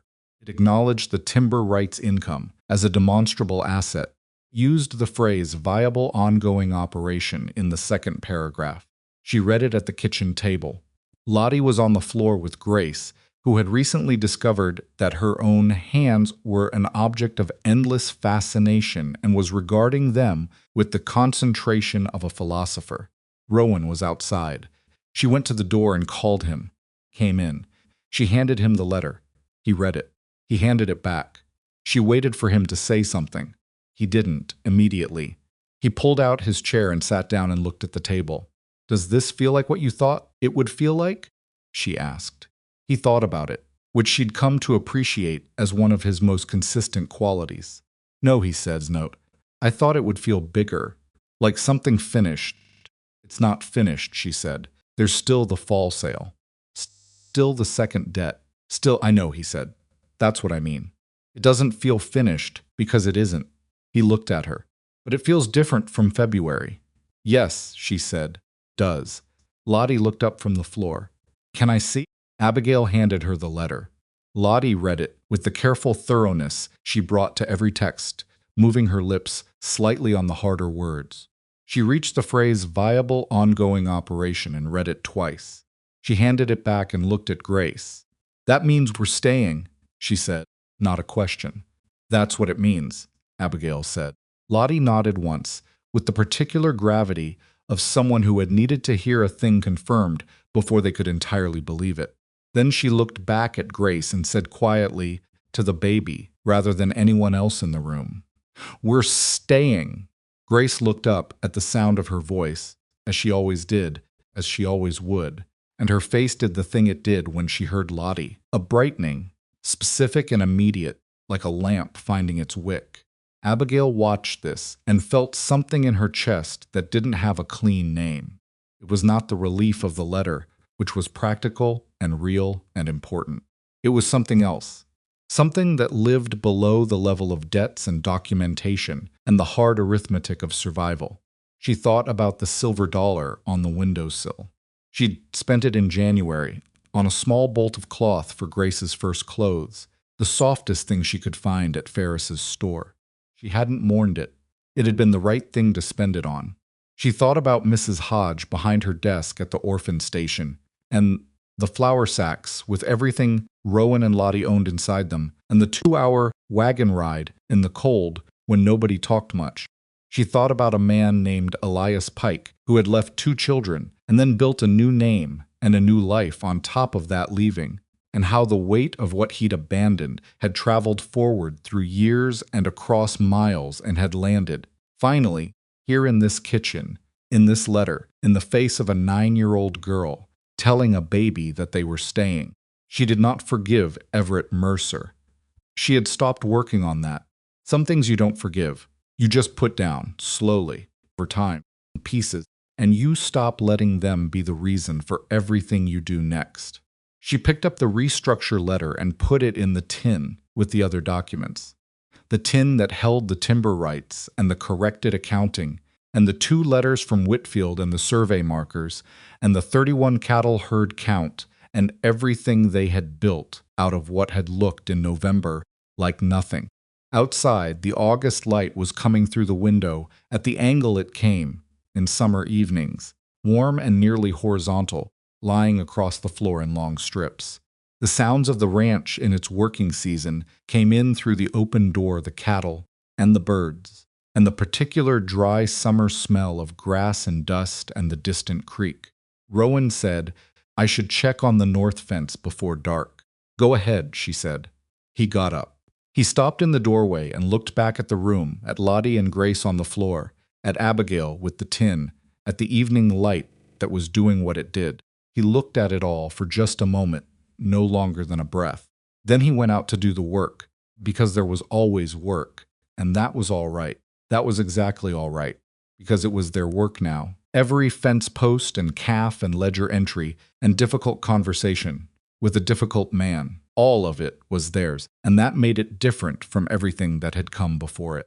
The fall cattles happened on a Thursday in late September, under a sky that couldn't decide between clouds and sun and compromised by doing both in alternating 15-minute intervals, which was the kind of weather that made Abigail feel the world was operating with an honesty she appreciated.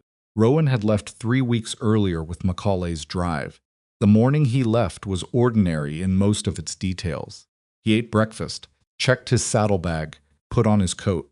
Grace was in the chair near the stove, making the sounds she made now. She was 8 months old and had opinions about everything and voiced them constantly in a language that was entirely her own. Lottie was doing her morning figures at the table, the slate covered in the careful columns she'd developed a genuine facility for over the winter. Rowan picked up his bag and stood in the kitchen doorway for a moment. 3 weeks, he said. "I know," Abigail said. "The north fence needs checking after the first hard frost. The latch on the barn, Rowan." He stopped. "I know the ranch," she said. "Go." He looked at Lottie. She looked up from her slate, studied him for a moment, and said, "Don't let Macaulay shortchange the count." "I won't," he said. He looked at Grace, who was looking back at him with the focused attention she gave to faces she recognized. She made a sound that was possibly his name, and possibly not. She'd been working on something that sounded like it for 2 weeks, and he put his hand briefly on top of her head, very gently, and then he went out. Abigail watched from the window until he was around the bend, Then she turned back to the kitchen and poured herself coffee and thought, he's going to be fine. He has been fine through worse than a cattle drive. He knows what he's worth now. That changes how a person moves through the world. It did not stop the days from feeling slightly different with him gone. She didn't expect it would. The joint sale with Macaulay produced a number that Abigail had to read twice. It was not a fortune. She wanted to be clear with herself about that. It was not the kind of money that erases everything at once. And she was constitutionally suspicious of thinking in those terms because that kind of thinking was how people ended up making bad decisions based on one good season. But the pooled lot had sold at a premium that neither of them would have gotten individually. And when she carried the arithmetic through to her portion of the proceeds, she was looking at more than she'd made in any previous year on the ranch, in Everett's time included. She took the figure to the kitchen table. She opened the ledger. She went through the debt column the way she always did methodically, worst first, and she calculated. The smaller debt, the one she'd owed to the Territorial Land Credit Office since Everett's first year, was gone, completely. She wrote it off in the ledger with a line through it, and then sat and looked at that line for a moment. Then she made a substantial payment against the bank mortgage. Not enough to eliminate it. The remaining balance was still real and still significant, but enough to move it into a different category of problem, a manageable problem, a problem with visible edges. She wrote to Hale that afternoon. He wrote back within the week, in the formal tonies when he was pleased about something, but wasn't going to say so directly, confirming receipt of the payment and noting that the account was in good standing, and the restructure terms were being met ahead of schedule. Ahead of schedule. She underlined it in his letter and put it in the tin. Rowan came back on a Wednesday, came through the door looking like 3 weeks of hard outdoor work trail worn, weathered past what the summer sun had done to him, the kind of tired that lives in the body's deep places and doesn't shift with one night's sleep. Put his bag down and stood in the kitchen and took in the room with the quiet assessment he always gave things. After an absence, checking that everything was where it was supposed to be. Grace saw him from the floor where Lottie had set her with a wooden spoon to entertain herself. She looked at him. He looked at her. She's bigger, he said. Babies do that, Lottie said from the stove. He sat down at the table. He looked at Abigail. How did the sale go, he said. She told him the number. He was quiet for a moment. That's better than projected. The small debt gone. He put his hands flat on the table. He looked at them. She had learned to read the geography of his face well enough by now to know that the particular stillness he was holding was not blankness, but the opposite. It was a fullness, contained, the expression of someone feeling more than they had the habit of showing. Good, he said.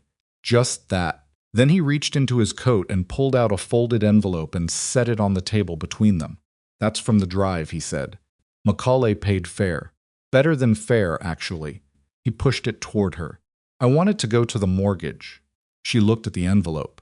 She didn't touch it immediately. Rowan, that's your money. I know what it is, he said, and I know what I want to do with it. You earned that on your own time. Away from this ranch, separate from the partnership. Abigail. He said her name the way he only said it when he was done negotiating. The mortgage is the last wall. If we knock it down faster, everything changes. The ranch is free and clear sooner, and then the income from the calf crop and the timber rights is ours, not the bank's. He looked at her steadily. I know what I want. Let me do it. She picked up the envelope. She didn't open it. She knew roughly what Macaulay paid his contract hands, and she'd done the arithmetic already in the part of her mind that was always doing arithmetic. It was not a small amount. She thought about a 16-year-old boy who had arrived with his belongings in a flour sack, who had bargained the terms of his own arrival to make sure his sister came with him, who had read a medical textbook by lamplight in a blizzard and delivered a baby and said, "Come on to a silent room." She thought about what it means when someone puts everything they have toward a thing that isn't technically required of them. What that says about what they believe the thing is worth. All right, she said, I'll add it to the payment. She wrote to Hale again that Friday. November arrived. A year had passed since she'd first walked into the orphan station with her plan that was not a good plan, but was the only one she had. She did not mark the anniversary in any formal way. There was no occasion for ceremony. The ranch didn't stop for it. The cattle needed feeding. The fence near the creek had a weak section that Rowan was dealing with. Grace had a tooth coming in and had communicated her position on this development loudly and without ambiguity for 3 days. But she thought about it.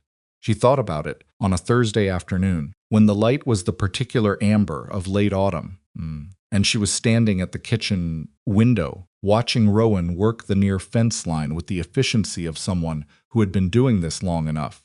The body knew what the hands needed before the mind got there. Lottie came and stood beside her. She did this sometimes appeared and stood close without specific purpose, the way she'd always stayed near Rowan in the early days, just maintaining contact with something reliable. "What are you thinking about?" Lottie asked. "A year ago," Abigail said. Lottie considered this. "We had nothing," she said. "Not sadly, just as a fact. I had $1 silver," Abigail said. "I spent it on the cloth for Grace's first clothes." "I know. I was there when you bought it." Lottie watched Rowan nail a post back into its footing with 3 efficient blows. "We have more than that now." "Yes," Abigail said. "We do." Lottie was quiet for a moment. "Then, are you going to tell me someday?" "About Everett." "The thing you and Rowan haven't told me." Abigail turned and looked at her. Lottie was looking out the window, not at Abigail. Profile was composed and still in the way it was when she was saying something she'd been preparing to say for a while. "You've known," Abigail said. Not a question. "Not the details," Lottie said. "But I know there's something. I've known for months." She paused. "I'm not asking you to tell me now. I'm asking if you will someday." "Yes," Abigail said. "When you're older, and when the time is right. I promise you that." Lottie nodded once, the same nod she'd given in the bedroom doorway during the blizzard, the nod that meant, "I hear you, and I'm trusting you with this." She went back to the stove. Abigail turned back to the window. Rowan had finished the post and was moving down the fence line. He stopped, looked at something she couldn't see, crouched down to examine it, stewed, moved on. She thought about what she wanted to say to someone if she could say it, not to a person in the story, but to the person watching it, the one who had lived their own version of this, or something close to it, the one who had woken up one morning and found themselves in a situation they hadn't chosen, holding a weight they hadn't agreed to carry, looking for something solid to stand on. Here is what she had learned. Not in the abstract, in the specific, practical, daily way that real learning happens, which is less like revelation and more like callus. You develop it slowly, and it protects you, and it lets you grip things you couldn't have held before. What she had learned was this: the people who save you are rarely the ones you expected. They come in flour sacks, with mended coats and a 16-year history of being underestimated. They are 9 years old, and they count things, and they hum to babies, and they put their heads against your arm at the end of hard days. They arrive when you are desperate, and they stay when they don't have to. And the staying is everything. It is the whole argument for trying again when you've already used up what felt like your last attempt. She had learned that loyalty is not a feeling. It is a repeated action, chosen again every morning in the cold, and it builds something over time that sentiment alone never could. She had learned that the people who want you to fail, the Pruitts of the world, the men with their legal papers and their settled certainty that exhaustion will do their work for them. They are counting on you to believe their version of your situation. The moment you stop believing it, they start losing ground they didn't know was unstable. She had learned that families are not exclusively the thing you're born into. They are sometimes the thing you negotiate, awkwardly, across a table in an orphan station, with 2 children who have every reason not to trust you and choose to anyway. That choice made in fear, made in calculation, made in the absence of better options, can become, over time, as real as anything that came by blood. The bank statement came in December. Hale had sent it with a brief handwritten note at the bottom 2 lines, very unlike him, which told her what the 2 lines contained before she read them. The mortgage balance had crossed below the threshold that changed the loan's legal classification. In plain language, the debt was no longer in the category that allowed a creditor to initiate expedited land seizure. The ranch was protected in a way it had not been protected for Everett's entire ownership of it. She read it. She put it down. She picked up Grace, who was on the floor, and expressing the view that the floor was not where she wished to be. Grace grabbed a fistful of her hair, which she did now with a focus that suggested she considered it a reasonable toll for being held. "Ow," Abigail said. Grace looked at her with the expression of a person who does not recognize this as a compelling argument. Lottie looked up from her slate. "What did it say?" "We're going to be all right," Abigail said. Lottie looked at her for a moment. Then she went back to her slate, though Abigail could see from the slight change in her posture, the small, almost imperceptible loosening, that the words had landed and done what they needed to do. Rowan read it that evening. He stood at the table with the letter in both hands and read it twice, which was what he did with things that mattered. He set it down. He didn't say anything for long enough that she expected he wasn't going to. Then he said Everett had this land for 6 years and never got it out of that category.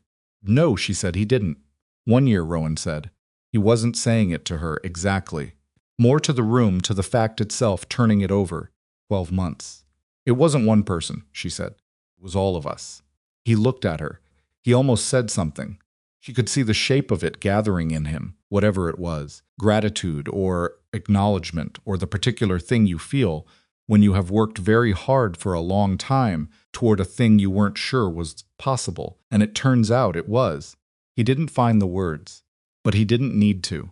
She had been living alongside him for a year, and she could read what was in his face well enough. She said, "You did good, Rowan." He said, "We did." She let that stand, because it was the truer version. Later that night, after Grace was asleep and Lottie was in bed, and the house had settled into its evening quiet, Abigail sat at the kitchen table with the ledger open in front of her and a cup of tea going cold beside it. She looked at the columns. The debt that was gone crossed through. The debt that remained, smaller now than it had ever been in her custody.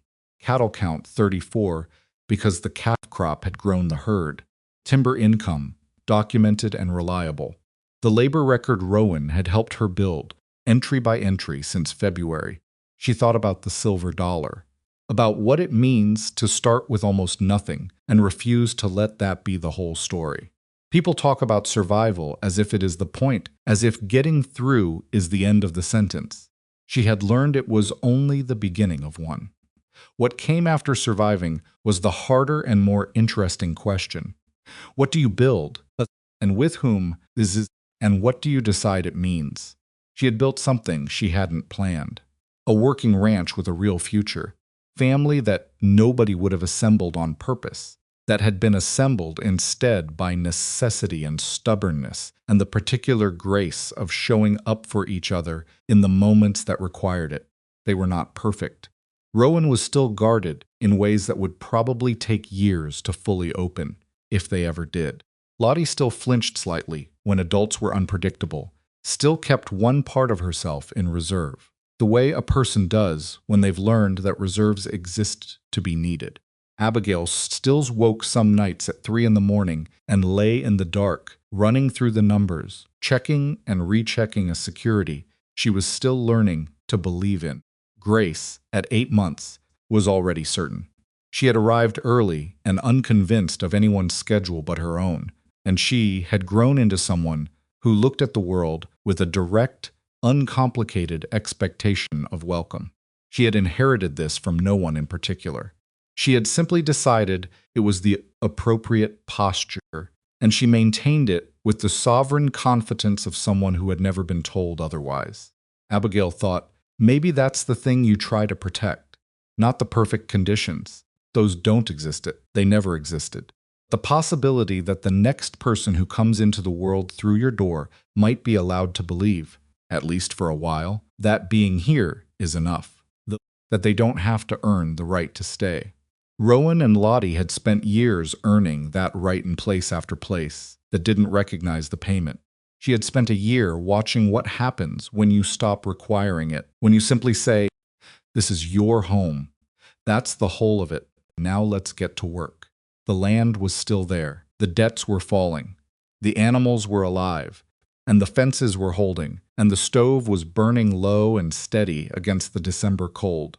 Close the ledger. She had come to this kitchen table 11 months ago, with Everett's papers spread out in front of her and a man's footprints still on her floor from the visit he hadn't knocked for. She had come to it with $1 and a dead man's debts, and the particular hollow quiet of a house, where everything that was supposed to hold it up had turned out to be borrowed. She sat at the same table now, and the quiet was different. It was the quiet of a house where people were sleeping because they were tired from working, and would wake up in the morning because there was more to do, and would do it because it was theirs. She turned down the lamp. She went to check on Grace.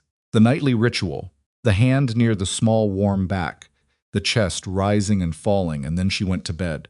Outside, the December stars were out in the way they get at altitude and cold, extravagant and indifferent, brilliant. The ranch sat under them, battered in the ways that working land always is, solid in the ways that matter. Nobody was waiting to be sent away. That was enough. That was, in fact, everything.